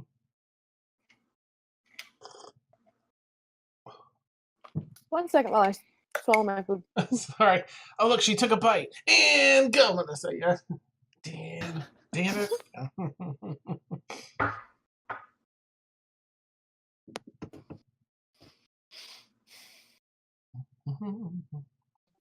So as I have a moment, Actually, I think I'm gonna step out of the room into the hallway to have my moment instead of them moving. Okay. I'm just I'm just in shock right now. I'm just shocked and kind of confused and wondering why I saw what I saw. Mm. And I kind of understand it because of the den of consequences and everything. I kind of connected it pretty quickly. Okay. But I'm just like, oh, okay, what do I do with these wings now? As you bonk them, as you're walking out, you're not quite used to having them or pulling them in They're a as you bit step through a wobbly. doorway. I keep hitting them on things and like just like, okay, what is like, how do I do this? Awesome. I'm gonna turn around and go back through the door after I have my moment and thank all of them for their help with this, because Certainly. this is pretty crazy. Yes, absolutely. We're so glad to help and be a part of this. May And I I? really hope that oh I really hope that everything that you've gotten from the book helps you and everyone else in there. Absolutely. There's so much wonderful history in here and information to sort out in this book and this guide to this Tyldari. Um, Truly amazing. Thank you. Thank you. Would it be okay if I used your name in my research notes? Or would you prefer I not? And you can use M. M. Okay. Wonderful. Thank you so much, M. Truly. If you need anything else in the future, please come see us. Be happy to help.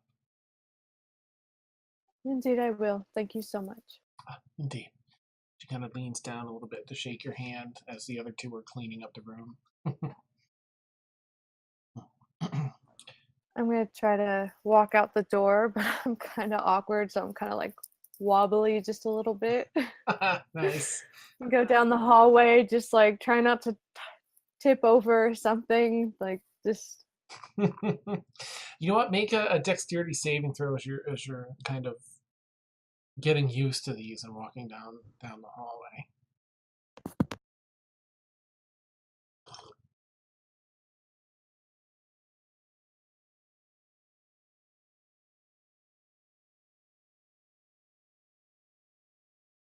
Oh, Wow, that was nice. better than I thought. You stumble for a moment as you're getting accustomed to these, and there's a certain weight to them as well. Not that they're that heavy, probably hollow bones like a bird, but you stumble and begin to trip, and your wings immediately start to come out and right you just a little bit before they strike the wall and everything, and you tuck them back in, but they kind of saved you from a trip.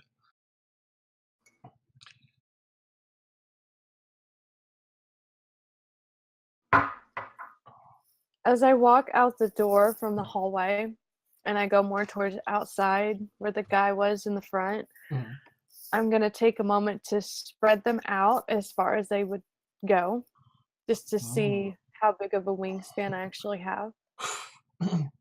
You feel you have in your mind an idea of how much they're going to spread open. But as they do, you feel the latter half of the wings unfold from that once again.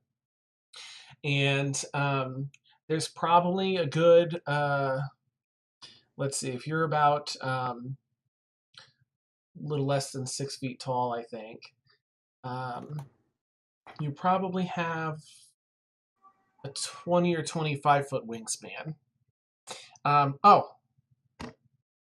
Let me just do this also, because I completely meant to do this as we went on break. Hold on, my Discord froze. I didn't hear that last part. Oh, okay. You have. Sorry. Oh, no, you're fine. in your mind, you have an idea of how far the wings are going to open up, but as they do, it's almost like they were folded up like a jackknife of sorts, and it opens up, and then it further opens out. And if you're just shy of 6 feet, it's probably like a 25-foot wingspan. You stretch them super, super far. And I meant to Holy crap. share out. Yeah. I would just stand there with my mouth open and be like, whoa. Let's see if I have. Of course, I don't. I don't have that image, but I have something else that.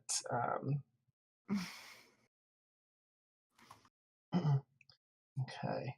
So, let me ID this so you can all see it.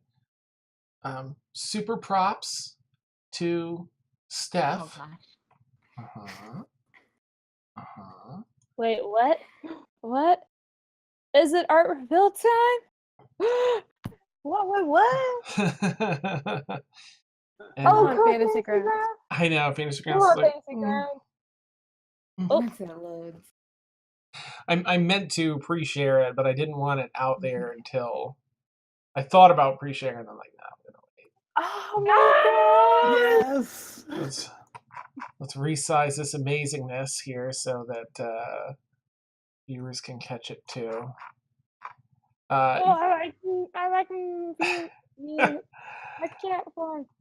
Let me bring up my this. So, okay, so you may. This is Steph's work, and it's amazing, absolutely amazing. Thank you. I spent so long like looking over all the cool things and the Easter eggy things, like Ormia off to the left holding the compass. Oh, bummer, Stam's not here. Well, we'll get that. Sorry, I meant to do it when everyone was here. There's Astrid. There's Rhinewin. I love Emil. So I love everyone's look here. It's so amazing. But there you are, Em. You're in the middle with your wings. To get a sort of a visual on what so color. Cool. Mm. Oh my gosh, I love my quarterstaff. Yeah. Right, yeah, Brixie. In fact, they got the cat form as well, plus the tiefling form with the awesome staff, and Felix with a little flame on top of the lamplighter weapon. Yeah, your final product with my little sketch that I did while I was waiting for a panel at Acon is way better than my Nice. sketch. Awesome. I just gotta say It's that so was way great. better than my sketch that I did. It was well, even though it was a rough sketch, it was pretty bad. So cool. I love that our party leader is flying over us. Yes, Sam. Yeah, I'll lead the way. On the lookout. In Mallos and all his decked out fancy pants armor. I love it. Anyway, I'm just gonna keep that up for the rest of the stream. So, that's that. Yay! So props to Look, Steph. Sam. Oh, Steph, you have if you want to link any of your awesomeness in your what's the word where you freelance work or anything that you want to do to get people over to you as well, please feel free to do so in chat there. I'd love to get other people to be able to enjoy your awesomeness as well. Yeah, so cool. He also has stuff on art on Redbubble. Go check it out. Oh, right. Link it all, Steph. Link it all. All right. Well, yeah. So, yep. You've got just these incredible wings now. You're not quite accustomed to them yet, but anything else you want to do as you exit the college, or otherwise I'll skip back. I'm just gonna try to practice hovering or flying just a little bit. Okay. But not like super high. Just like right above the ground, like. Okay. So you get back outside and find a somewhat not hidden spot, but out of sight spot on around the campus there. And I noticed it's really hard to hide these. Yes, very. You stretch them out, and it feels good as you really get a good stretch out here. And you try and sort of flap the wings again to get a little bit of air, but you kind of do like a little hop about 2.5 feet in front of you. And you try a little bit of a running start and try it again. And you spend like 5 minutes or so getting a feel for this without getting too high, just a few feet off the ground every here and there where it's a hop, skip, and a jump, before you're able to kind of stand in place and get a feel, slowly start building the air and the resistance under your wings and take off and fly up about 10 feet or so, where it's a little bit feels higher than it is. And you're able to hover there. Well, flapping your wings, you're able to remain in flight. Hooray, you have a flight speed. I'm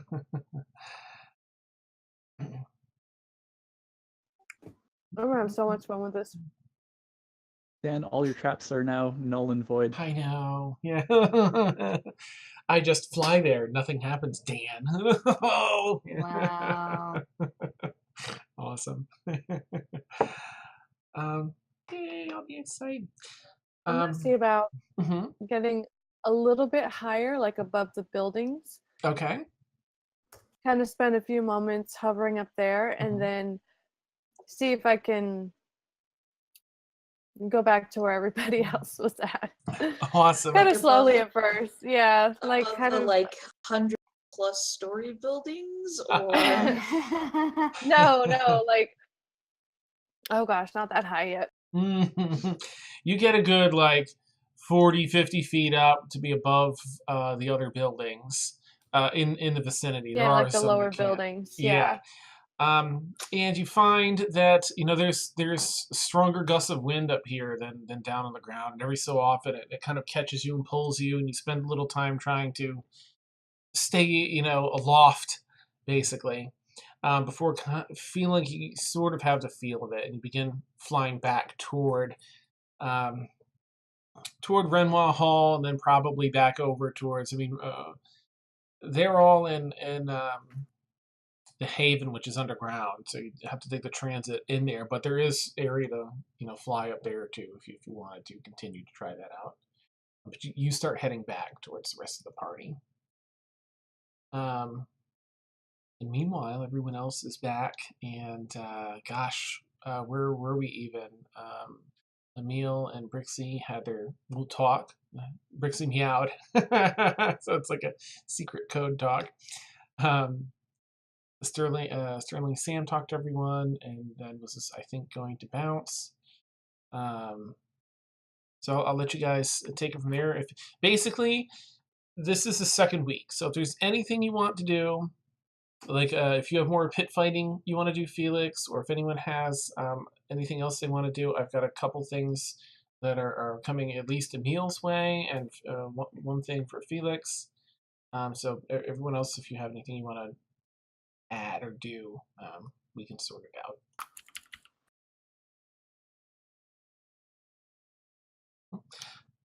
Okay. Well, let me. Oh yeah. I have, because we're still in the cafeteria, Dan. Yes. Mm-hmm. Which I haven't shared with you yet, but I was actually in the session. But I have the letter that I want to send back with Ormia's body to her family. Okay. So I'm in the process of writing that, but I definitely want to head out and do that, as well as maybe check in at the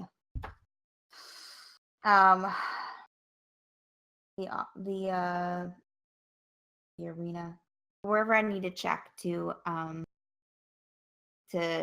try and see Ren this week. Okay. All right. Good. All right. And that can be whenever. Okay. All right. Let me see where to start then. I think we'll start with. I'm sorry. Did anyone else have anything? I didn't mean to jump in. Basically, Um, so you're Most of Mina. the week, Mina, when she's not doing her vigil or talking awkwardly with the group, she's going to be at, I guess, I can't think of the right word right now, but like the firing range. Okay. And just single-mindedly firing her crossbow. And if anybody ends up seeing her, she hits the bullseye nearly every single time. She's like one of the Yuyan archers from Avatar. Nice. And it's just like the single-minded, narrow point focus that she just has on this. And that's it. Okay, nice. So, um, all right. In that case, over this next, I did it again. I'm sorry. Does Brixie, do you have anything that you'd like to do over this second week, or anyone else? Just curiously, just roaming around. Okay. All right. You come I across. guess. Oh, go ahead. Please. I was going to say quickly, Emil's going to do two things, but one of them is going to be he's probably going to try and keep an eye on Brixie. Worried that she might do something. Yeah. Okay.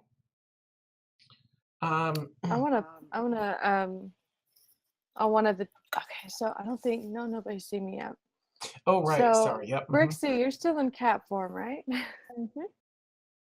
So if you're outside and what I'm gonna do, I should be able to still kind of fly around in that area, right? Plenty of room to fly in there. Yeah, and everyone will say everyone's kind of come out for some fresh air to go about their business. Everyone steps out of that area and into the streets of the Haven. Okay, so what I'm gonna try to do is from where I'm at, up high, probably 45 feet or so in the air, is I'm gonna try to make a dive towards Brixie. Okay. I know who she is, but like, I'm gonna get dive. Let's see if she notices. Nice. Give her a spook. Brixie, go ahead and roll a perception check, if you would.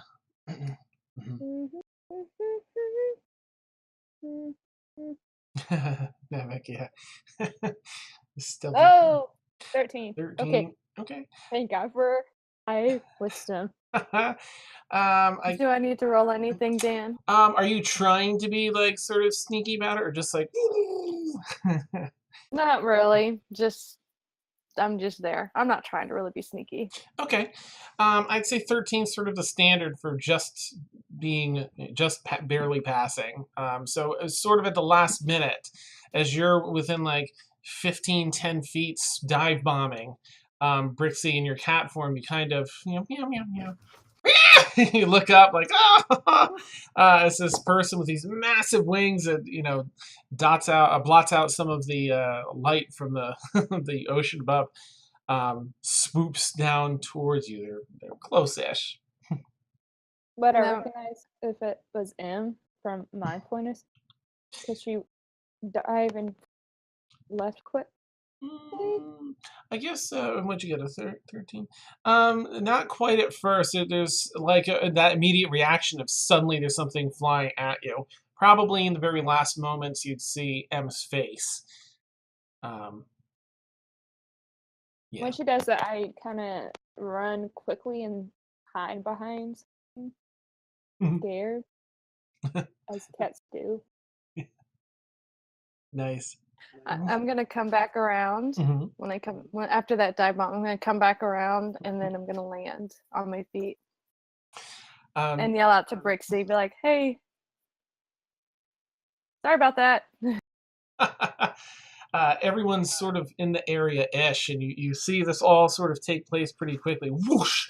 And fly back around and land. Big giant wings.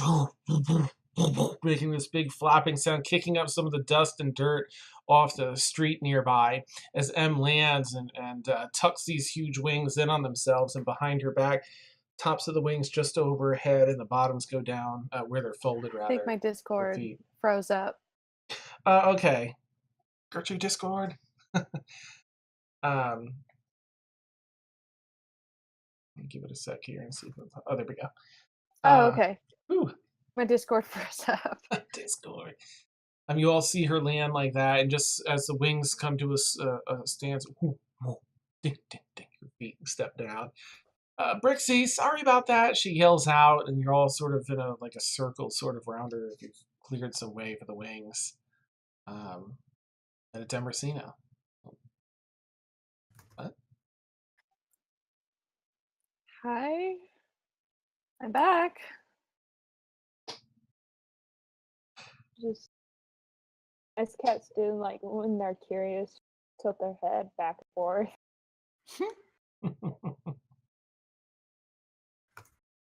I'm gonna kneel down a bit and kind of talk towards her and be like, "Do you remember that book that I've been reading for the last couple of weeks?"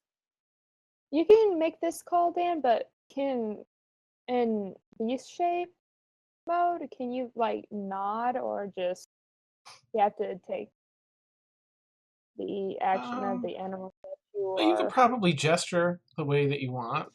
You could probably nod and a yes or no, I imagine. Okay, and then, well, she nods. Everyone else is standing in the street watching. The rest of you. So that Tyldari book that the genie gave me, it had a ritual. Blah, I can't talk right. Apparently, a ritual in it. And I wanted to see what it did. Ta-da! Stand awkwardly.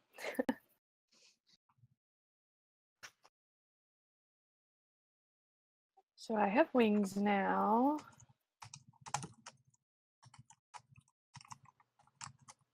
Emil will take a step forward, kind of give a crooked smile and say, "Please be careful, try not to break Seb's heart." And then he smiles at you and says, "You look beautiful," and kind of gives you about a quarter bow. Oh gosh.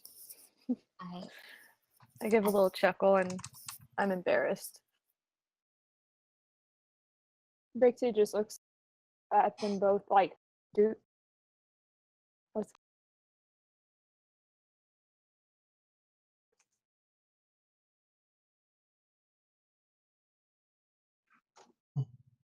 Wow, Em, is this what you're trying to is this part of your heritage? Apparently so. Do you remember Dennis? Ooh, lost you for a second there, Melissa. Sorry, my Discord is going up and down right now. But I say, do you remember the Den of Consequences? Yeah. Yeah. Shut I do. up. And yeah. And the visions that each of us had, although not very pleasant at all, in mine was my mother and this other woman, and they had wings. I couldn't really understand why. I guess now I do. I hope you found more answers than questions.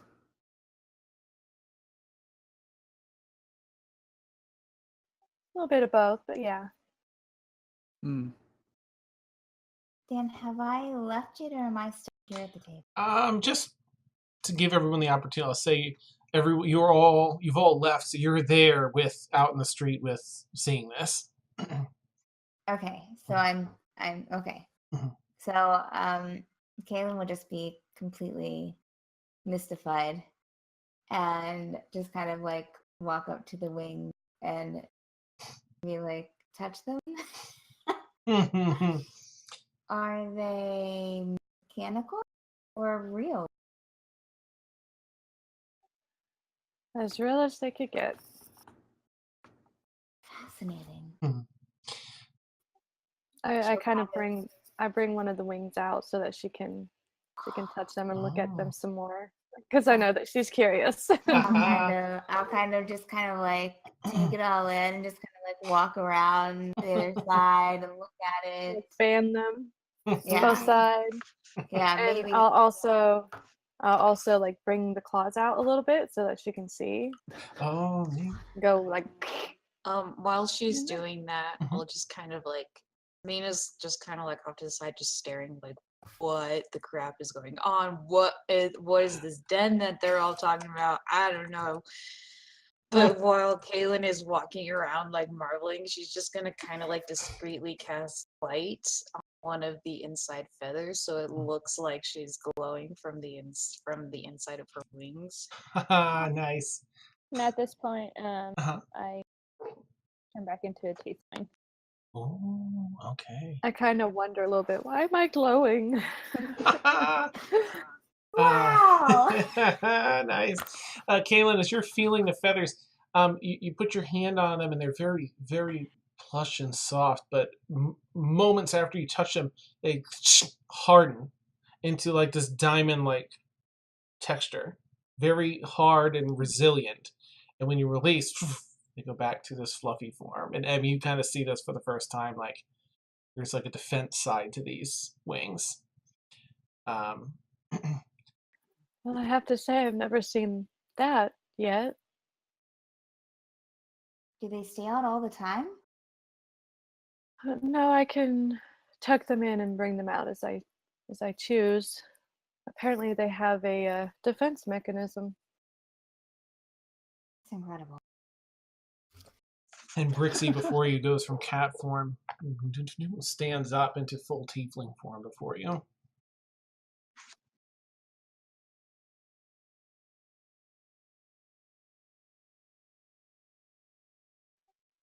Sorry for the scare there. It's okay.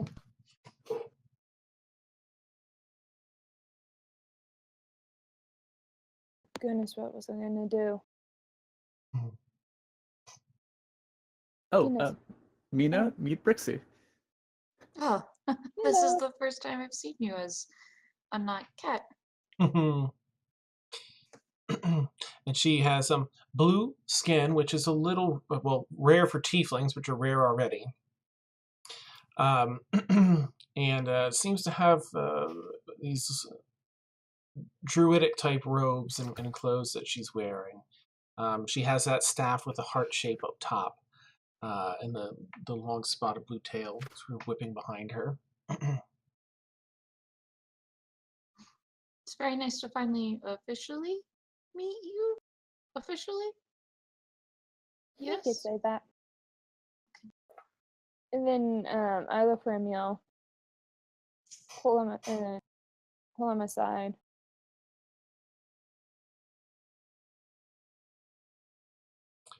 Okay. You find him, and he's standing nearby, and there's a awesome bed. And there's an alleyway where you can, kind of pull him down if he's going with you. Are you gonna go with her, Emil? Yes. Okay, you guys sort of duck out of sight and out of earshot down this alleyway. Do I see anybody in the alleyway? Make a perception check if you would.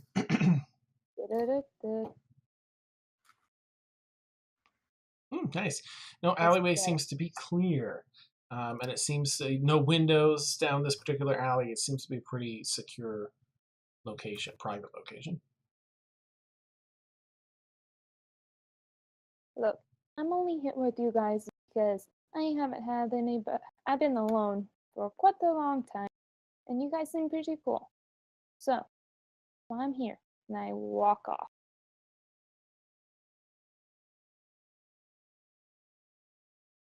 Emil just stands there wide-eyed, and after she walks off, he breathes a pretty audible kind of sigh of relief.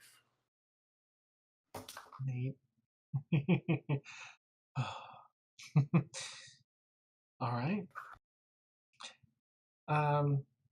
Neat. Well, I'll sort of skip ahead for this next week. And Oh, yeah, also, go ahead. the day before, Mhm. do we know exactly the day that her family or entourage or anything is going to come? Roughly, it would have been there's one more week until they arrive. It's going to be at the end of 2 weeks that they get there. So give or take a day, it'll be one more week from today. Okay. During the week too, now, Mina's gonna try to like subtly just kind of like follow, not like stalk M, but just kind of try to get more friendly with her and just sort of start explaining. It's very kind of low key trying to convert her, because Sune is the goddess of beauty and light, and the idea is that beauty on the outside means you're also beautiful on the inside.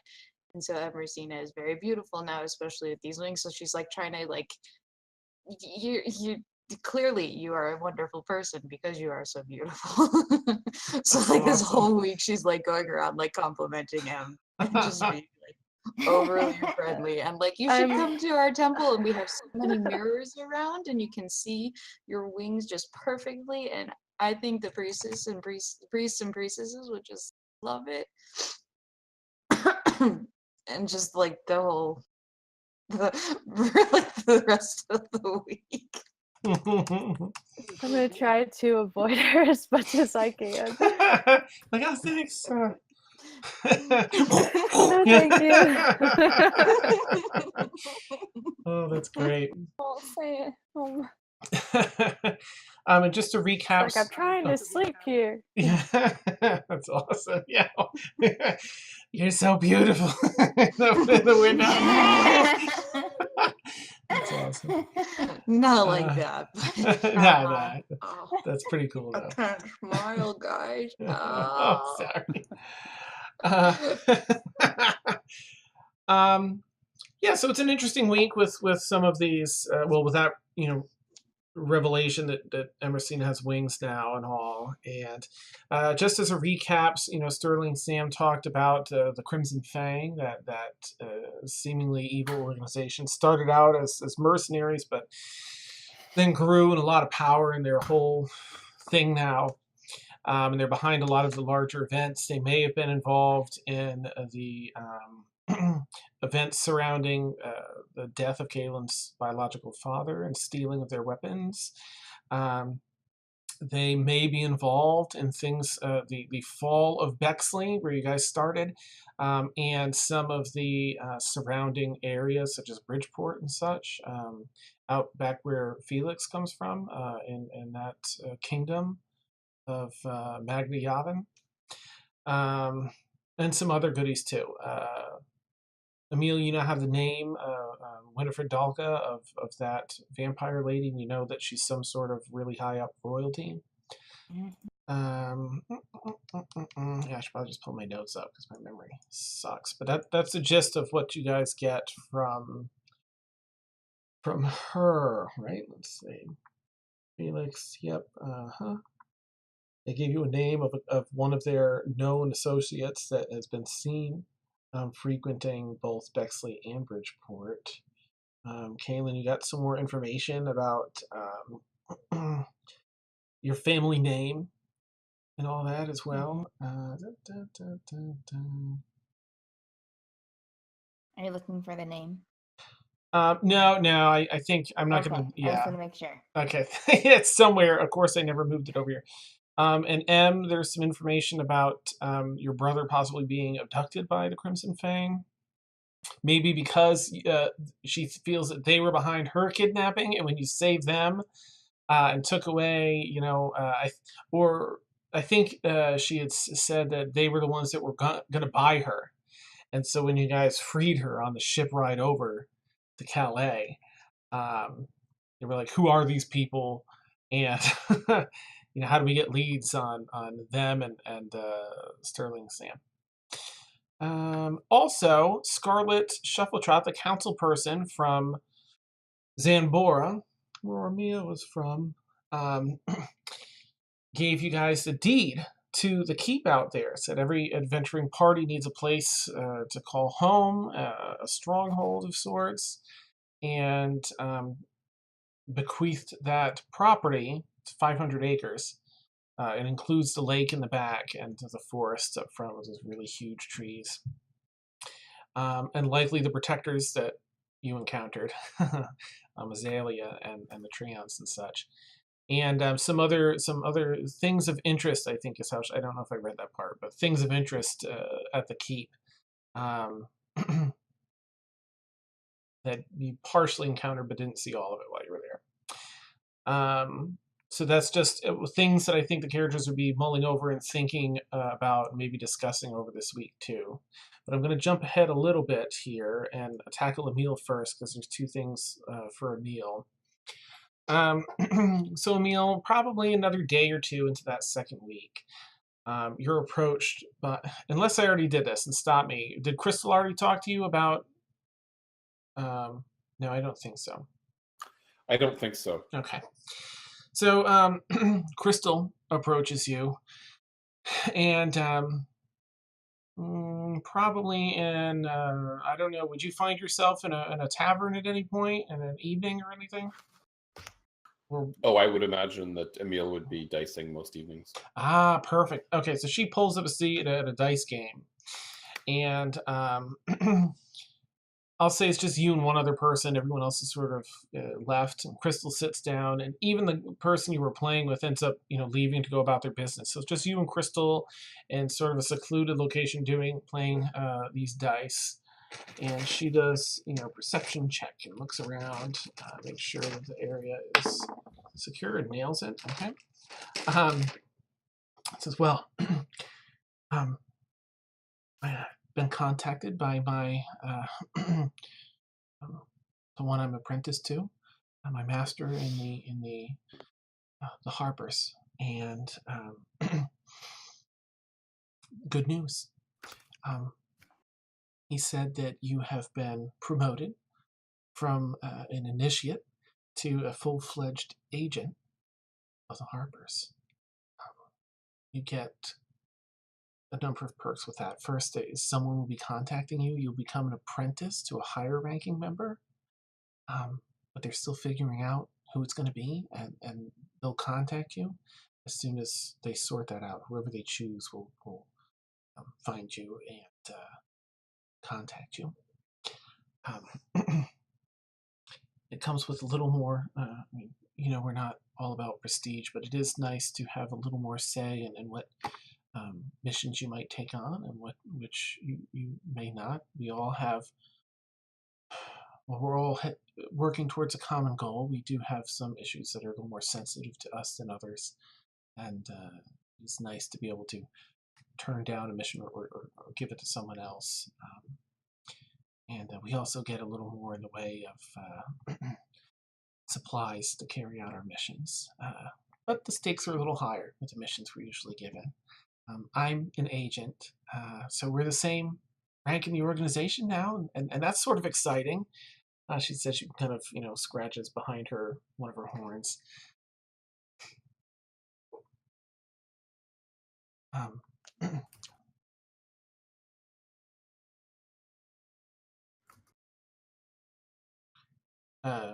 You might be muted, or maybe you didn't. Yeah, sorry, I'm not pressing my pass to talk. That is exciting, but there's probably something that I should share with you. Okay.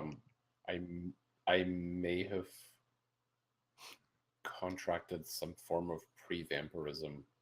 Oh, fork me! What? Are you well? You don't want to eat people, do you? Yeah. Nope. Well. So, anyways, I don't want to endanger the organization. So, let's see what we can do for you. We're all about helping one another out.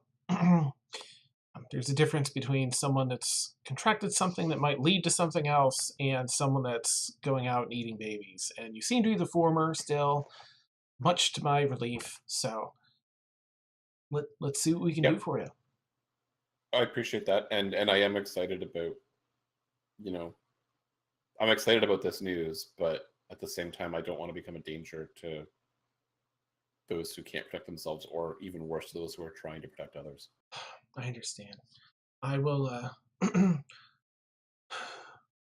I'll let my master know, and if you're okay with that, they won't take any negative action towards you, I'm sure, especially after all you've done here. I think with my word, feel that I carry some weight. That carries some weight, and we'll see what we can do about providing you missions that won't risk lives, and maybe finding a cure. I know there is such a thing as a cure for it. I've heard of people being cured. I think you just need to get some of the details for you. Thank you. I appreciate all you've done for me. Absolutely. Yeah, this is really important to me. Not just finding a cure, but being able to help the Harpers out and doing something that matters to people. Excellent. Well, there's one other thing that comes with the promotion, and it should it's designed to help us with our work. I found it immeasurably helpful. It's gotten me out of more than one bind. You have a pin, yes? Keep that. Here is a new one. She fumbles in her pocket and opens up a little like a ring container. Here, take this pin and put it on and place your hand over it. And she waits. And now simply say, to the people, I will be true.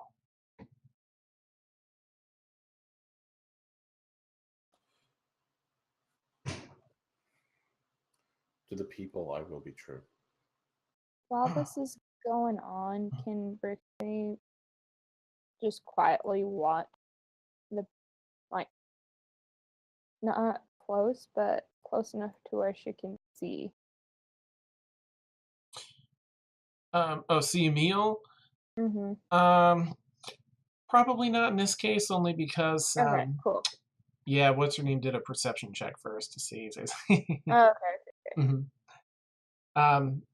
Emil, you feel a little bit of a sharp, not a bite, but a little quick sting below the ring. If you look, there doesn't seem to be any wounds or anything. She says, well, that's a little bit of magic. So there's a very simple, magically based skill that you can use now. It's called prestidigitation, and it comes in very, very handy in our line of work. You can clean things up with a wave of your hand. You can dirty things with a wave of your hand. And she kind of runs down the list of all the fun things you can do with prestidigitation. Use it wisely. Emil's pretty excited to have a new spell. This is really good. Nice. There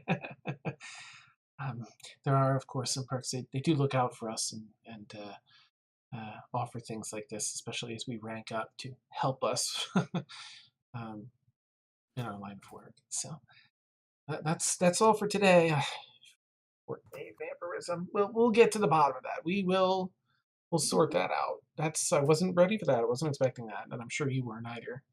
So stay safe, stay well, and I will get someone to get to you and about the cure. Thank you, Crystal. Thank you very much. Absolutely. Do you have any permanent residence or any place where I can send notifications or forward information, or are you still mostly adrift? Oh.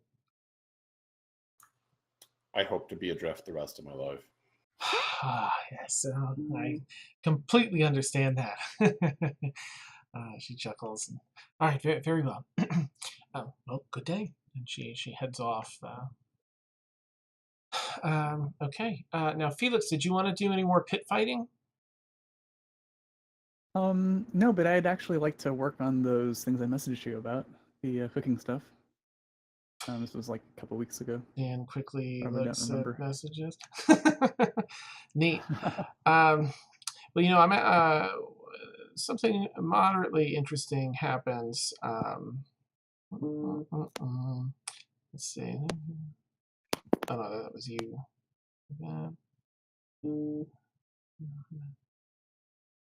Oh right, yeah. Oh.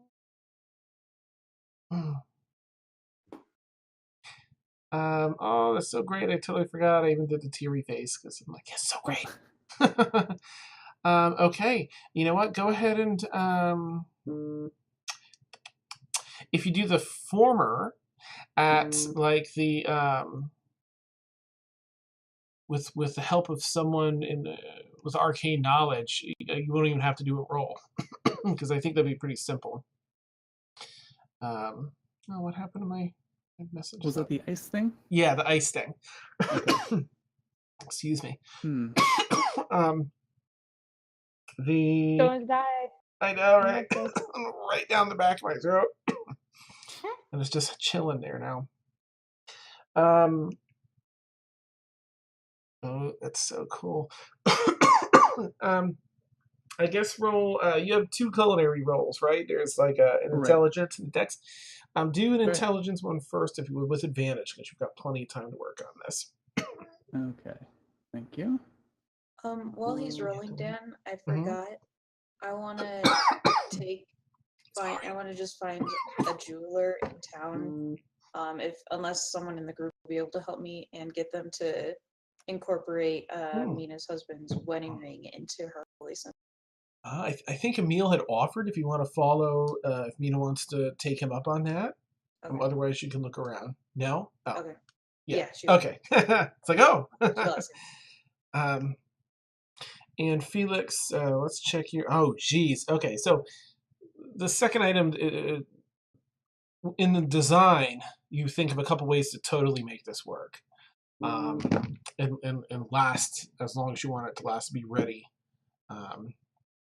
So go ahead and roll with advantage the actual crafting of that.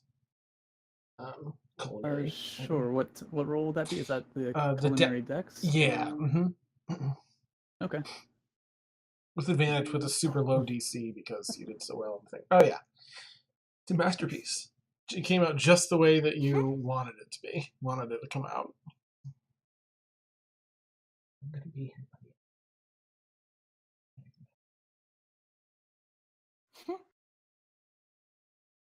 Check later. Oh. Aww. Do you know where the bottle is? Oh no, we can't because you know we're in the drawer, my drawer, where that bottle is. All right, go into the bathroom and get it. Out of context. Yeah, you know where that bottle is. Get the meds, man. It's time for your I daily dose forgot. of drugs. Yeah. I forgot. To help you East sleep. Coast people, it's midnight already. Well, it's almost.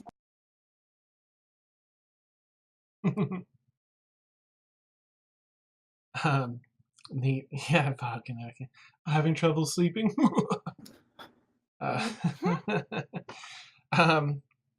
Okay. So if you want to do your stuff with that, Felix, over this week, go right ahead. Since it all came out as planned, or not. Sure. No. Let me see what I want to do first. Let's. At some point, I'd like to pop over and meet Emrysina and Kaylin for that. Okay. Just to throw it out there, because this would probably. Make sure I'm giving them the right stuff here. All right. Take one of these, and I'll see you at the cemetery. Thanks, buddy. I have the morbid sense of humor, sorry. Gallows humor.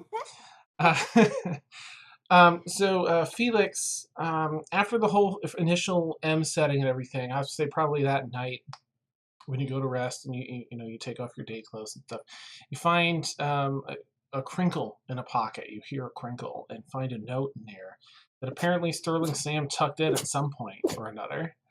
Oh.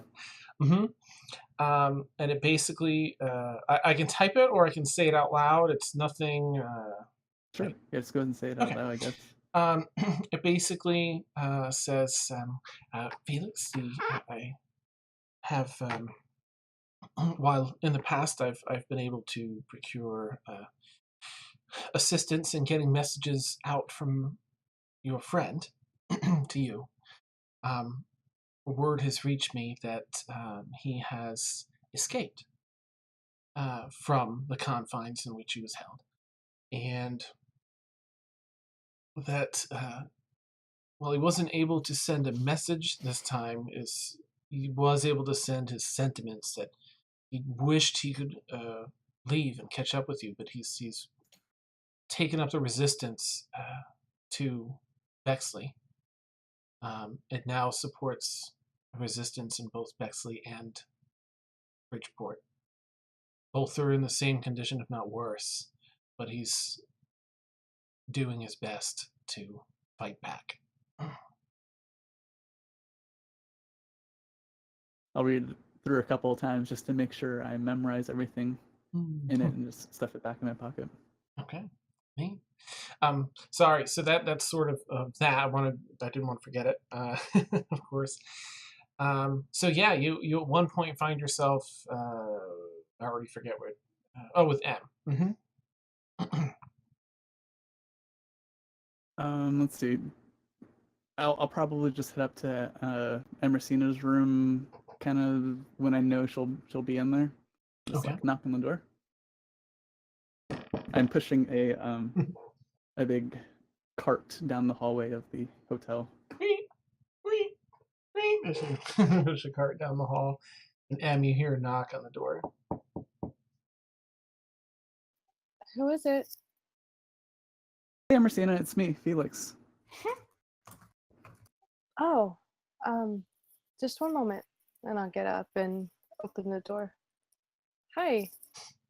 Hey, You okay? yeah, everything's fine. I just wanted to leave this for you. It's a gift. And I pull off this round metal dome off the top of the cart.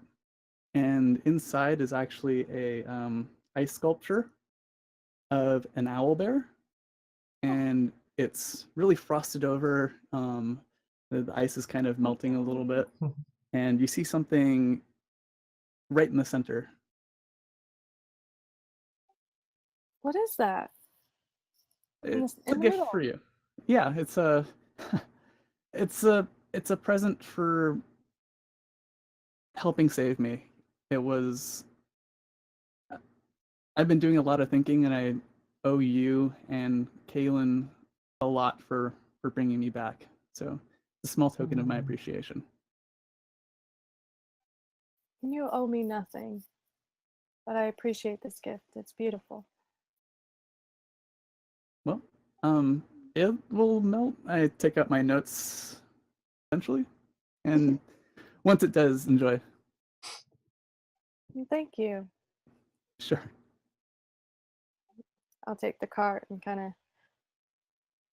put it back in my room and keep looking at it, kind of like,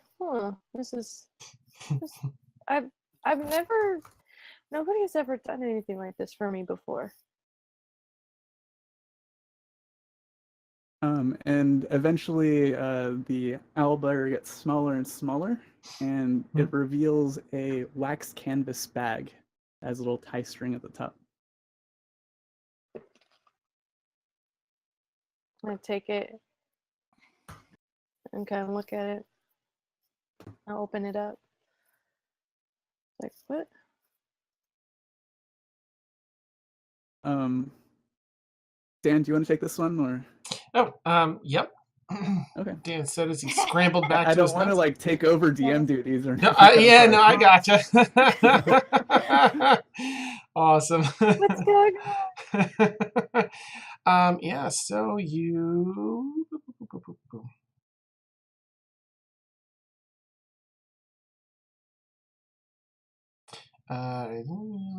Mission is done. Oh, I wish I had my dice bag with me. So you open up, you unwind the top of this waxed cotton bag, and pull it open, and there's something soft inside. As you look at the top, you pull it out, and you see that this is a small, it's a stuffed owlbear. Looks fairly familiar. It's new, been made, but its design is fairly familiar. Oh, wow.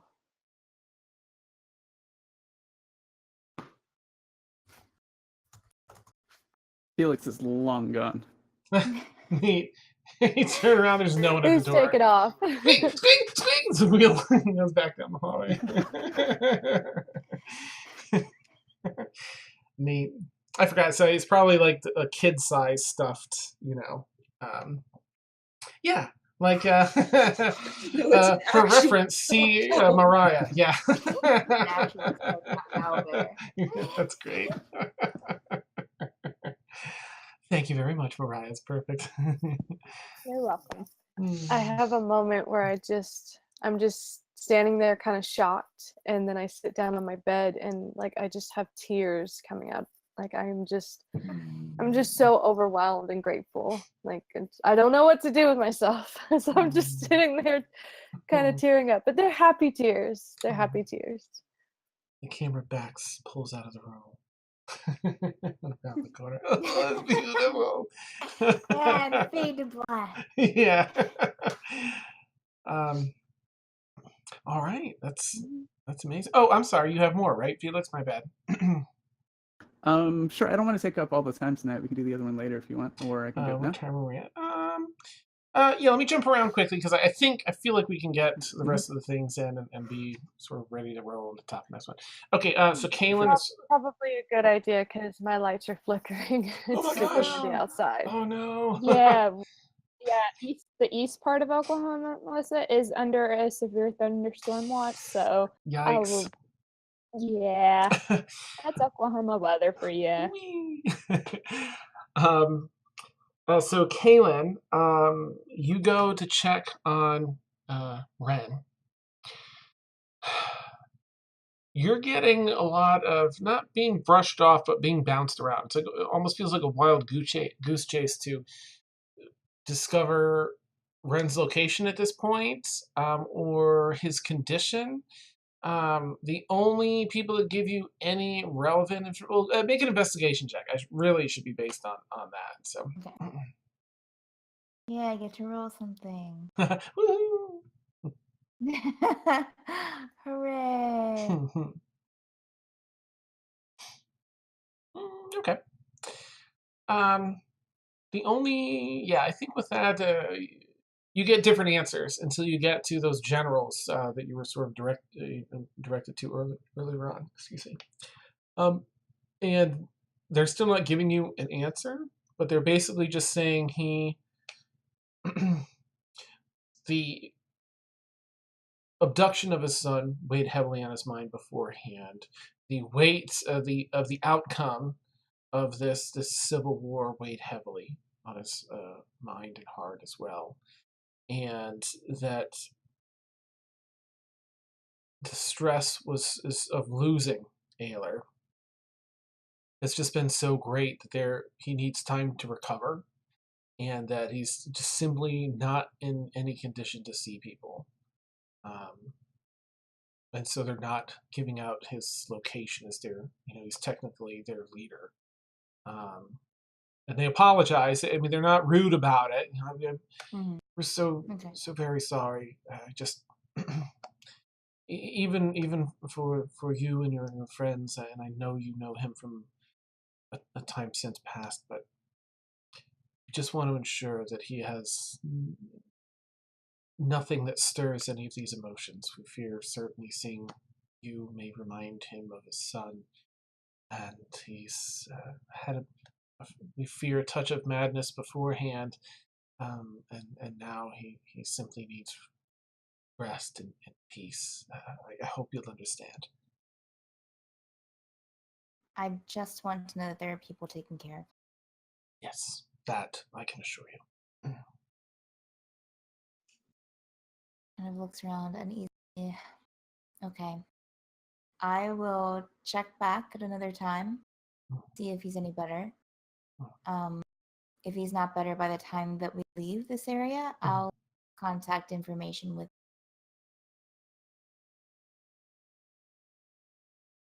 Oh, very well.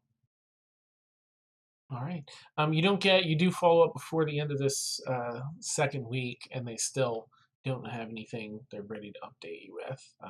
Okay. But we'll see next episode. What Okay. happens. Okay, so I'll bounce back to Felix if you want to do your other thing. Oh, yeah, sure. Surprise. Yeah. Before we do that, Oh yeah. What do you got? can I look for Emil real quick? Yeah, I feel like with this whole week at your disposal, you'll probably be able to find him at some point.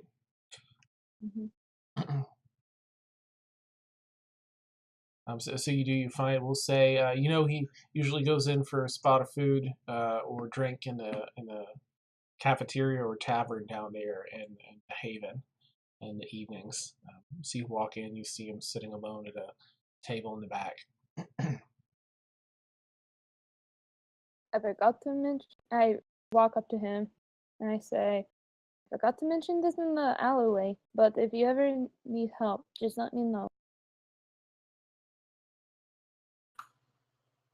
Thank you. I appreciate that. I will.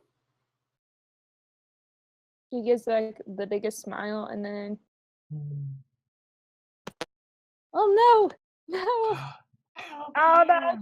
I want to say Jester, but Chester finally fell off. Nice. Oh, yeah. Yeah. And also, Dan, while I was out checking on Rin, I also wanted to drop off a letter Okay. to be taken with Ormia's spot. Okay. Nice. Yep, you send that off. Okay. Mina will take the letter and just kind of place it like next to a pile of Ormia's things, just where they're keeping it in her body. Gotcha. She's still doing her vigil.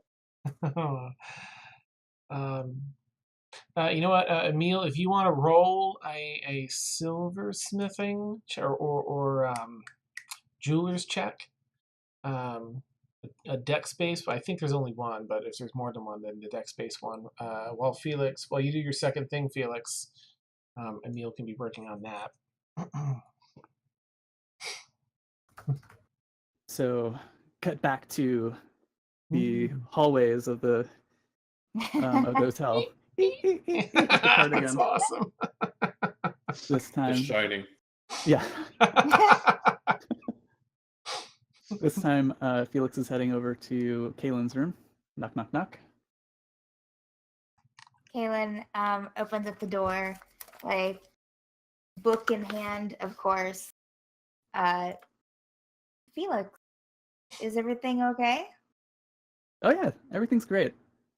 Listen, just want to thank you for, I don't know how to say it, but helping save me at that one time.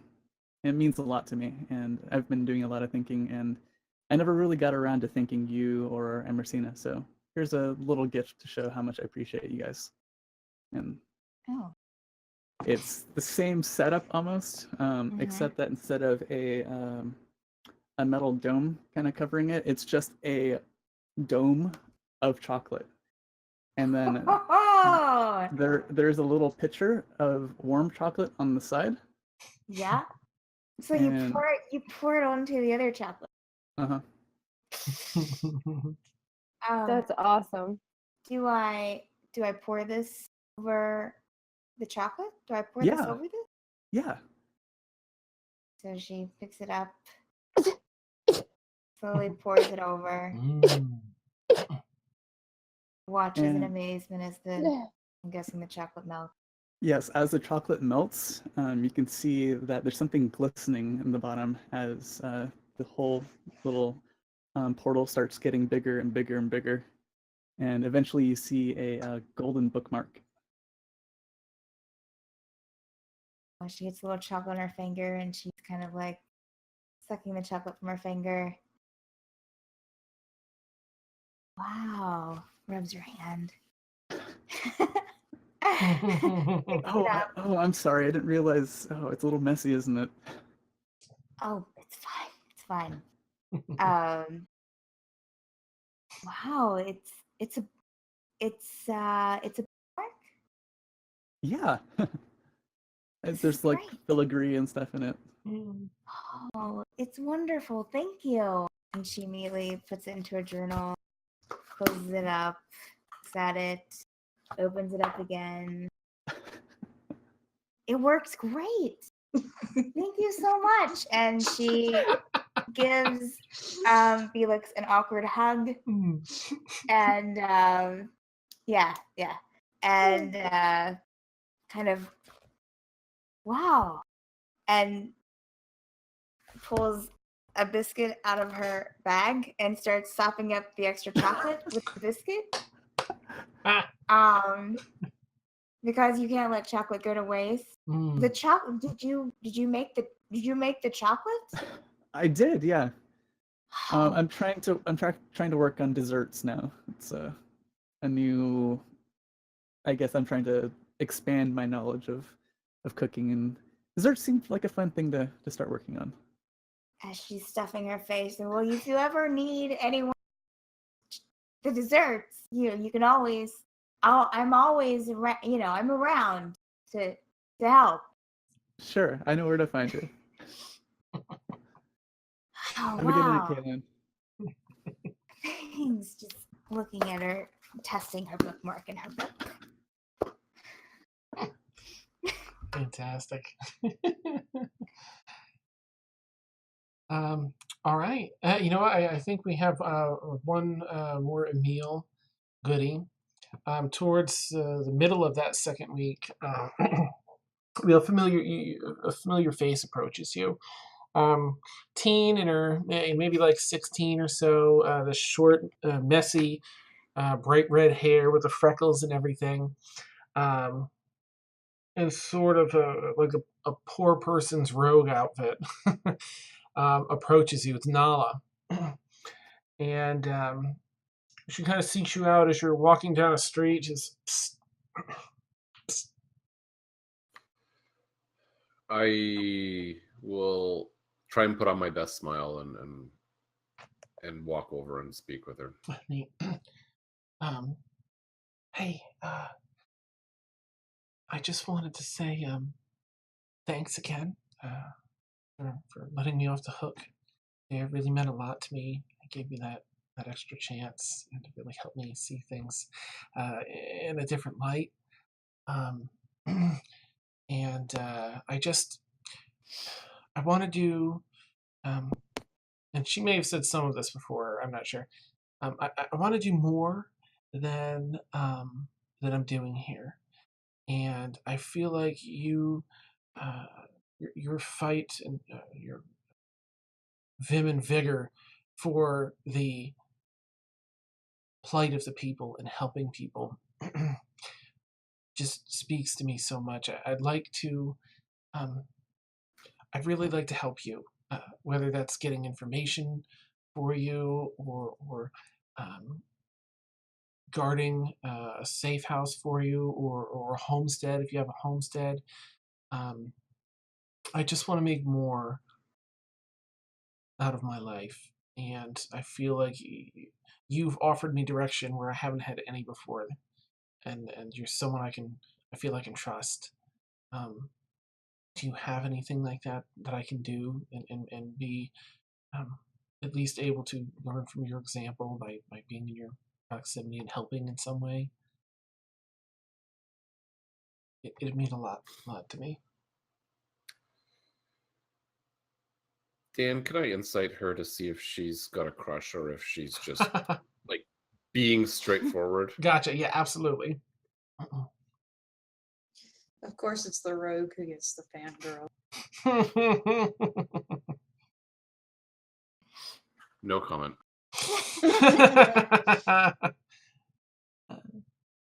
Oh, and you Comes with the totally made the class. crap out of that amulet, by the way.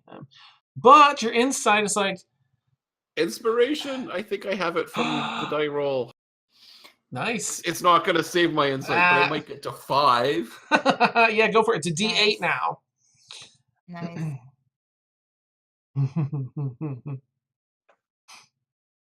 Ooh, 9. Okay. I mean, she's fairly easy to reach. She hasn't been around quite long enough to master, well, I know she's lived on the street too, but still, you get the impression that it's probably admiration. You don't quite get a definitive sense of like she's got any sort of a crush per se. You can't discount it either. It's sort of a borderline thing, but she's definitely, whether or not she does have a crush, she's definitely speaking from the heart. You can see the sincerity in her eyes and hear it in her voice.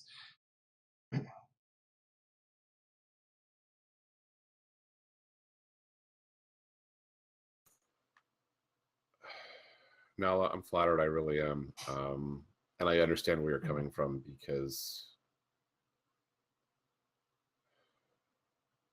I remember being you and living on the street.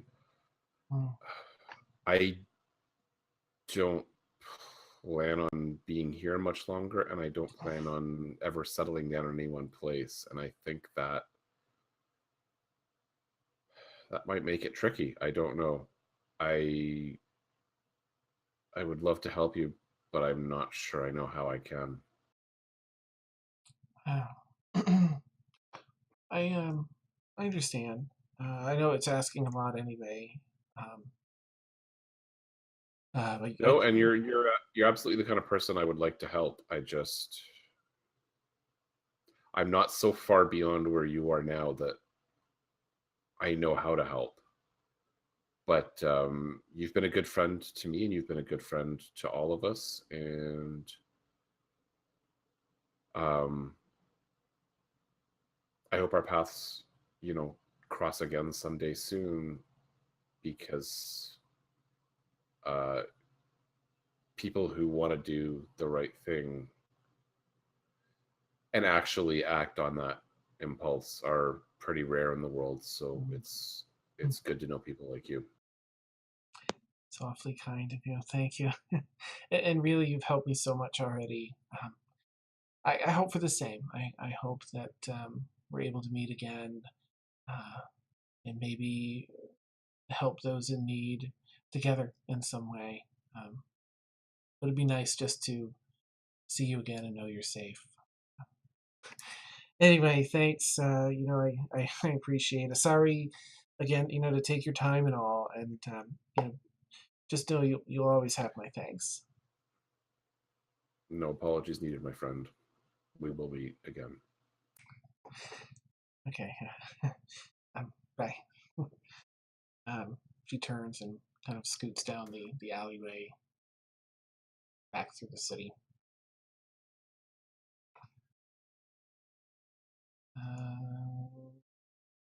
What are you looking at me for, Seb? What would you have said to her, Seb? Just has sort of the head cocked, like. Oh, sure, you're good with the ladies. Yeah, I think so. Awesome. We need just animated shorts of just Emil and Seb. Mm-hmm. That's it. Just the daily antics of Emil and Seb. Emil, you expertly do the task that Mina had requested, in case you want to give that back or anything. Yes, please. What? I need my holy symbol back. Her wedding ring? Yeah, I think I'll give that back to her. It's in my holy symbol too, so like I kind of use that. Nice. It's Mina, when you see it, it's beautiful work. You did a fantastic job, no blemishes, and it's just as you described it to him. what you're hoping for. Yeah, it wound up being easier than I was afraid it might be. I'm kind of still learning, but I'm glad it seems to have worked out okay. Thank you. I really appreciate it. Happy to help. Here, I can pay you for your trouble. It must have cost something to work it. I think the world has cost you enough this week. Let's not worry about it. Thank you. She'll just kind of smile sadly and just like hand on the shoulder and head off. This time Seb is definitely giving me a reproachful look. So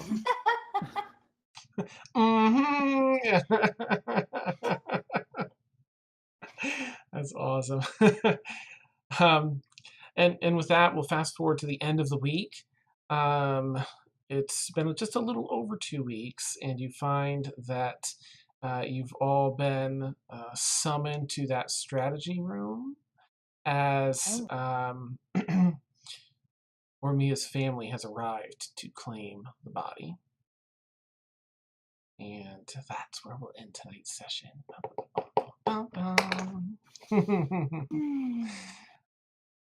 Ooh, Wow. good game. Lots of fun stuff in downtime. There's an explosion in the city. No, just kidding. Please, no more. not again. Or our golems crashing. Awesome. There are 7 ogres surrounding you. They surround us. Oh, sweet. Yeah, next week will be interesting with as the party kind of decides, handles the Ormia trade-off and decides what to do and ventures into the world with some of their newfound skills and abilities. Should be interesting. Dun dun dun. Bum-bum-bum. Should be interesting. But thank you so much. Dan. Yeah, shoot, what you got? Can I just give a shout out? If you guys don't know who Felicia Day is a well-known actress who you probably know her from The Guild, Supernatural. If you guys watch The Magicians, she was on episode season 3 in The Magicians. But she's having a charity live stream not today, but on Saturday, June 30th, from 9 a.m. to 9 p.m. Pacific Standard Time on her Twitch. Oh, yeah, and also co-founder of Geek and Sundry. Yeah, shout it.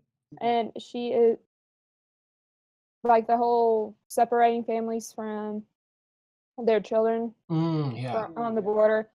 That's what she's raising money for. Good. It's #keep families together.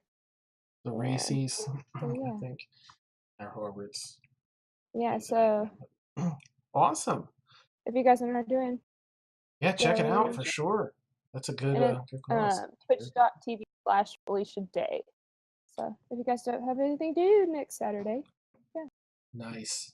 Woo. All right. Everyone's soaking that beautiful picture too before we end the stream. Oh yeah. Prints are $30. I'm just kidding. Just quick, because Half Donut did.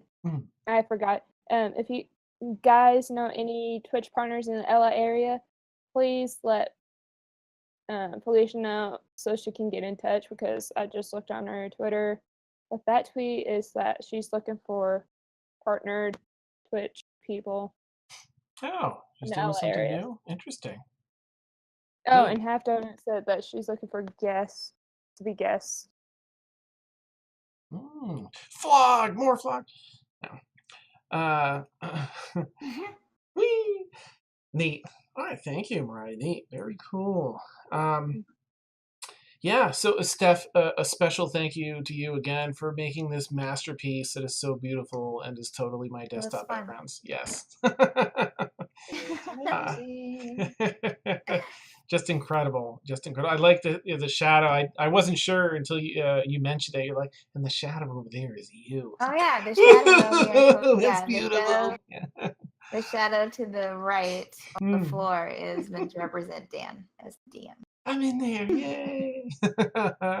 So if you guys, need or want any work done, any artwork, please check in with Steph. She's amazing, and she does storyboard work as well, which is a whole different Ah, category of your things. Which is really storyboard. good. I've seen your stuff, and it's so pretty. Oh, it's amazing. Mm-hmm. Ah, I need to get on a bubble and order a Yes. shirt. Go get Steph stuff. For anyone new, if you haven't caught any of the previous episodes, the previous 39 episodes, because this is episode 40. Whoa. Like, I still have that feeling when I say that, like, oh yes, they can, people can just go look and just watch a few episodes and get caught up. Yeah, no, It's like, it'll take a while. it'll take a while. It'll take a while. Maybe watch it at like Sorry, times Mariah. 3 speed. Yeah. Yeah. We also have Discord. There we go. Yes, thank you, Mariah. Yes, join us on Discord. We have lots of fun and silly stuff. You can catch all of the other the links as the videos go up and stuff. You don't have to be a sub to Mm, join. right. Yep. Is 'cause that right? Yeah. we're legit like that. Yeah. There are some fun sub perks, but you'll have to join to find out what they are. Anyone that's subbed, by the way, if you haven't yet, you can any subs here on Twitch rather get to give either a player character or an NPC one inspiration die. It's a D8 over the course of that month that they're subscribed. You can do it once.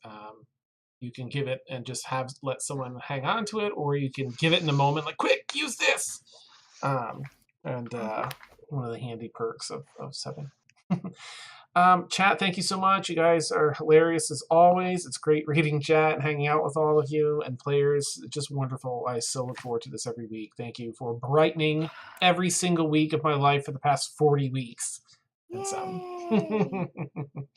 and I look forward to many more. Yay! All right. So, Everyone cheer for Dan, who has done this for 40 weeks in a row. He's the only one who has not missed a week.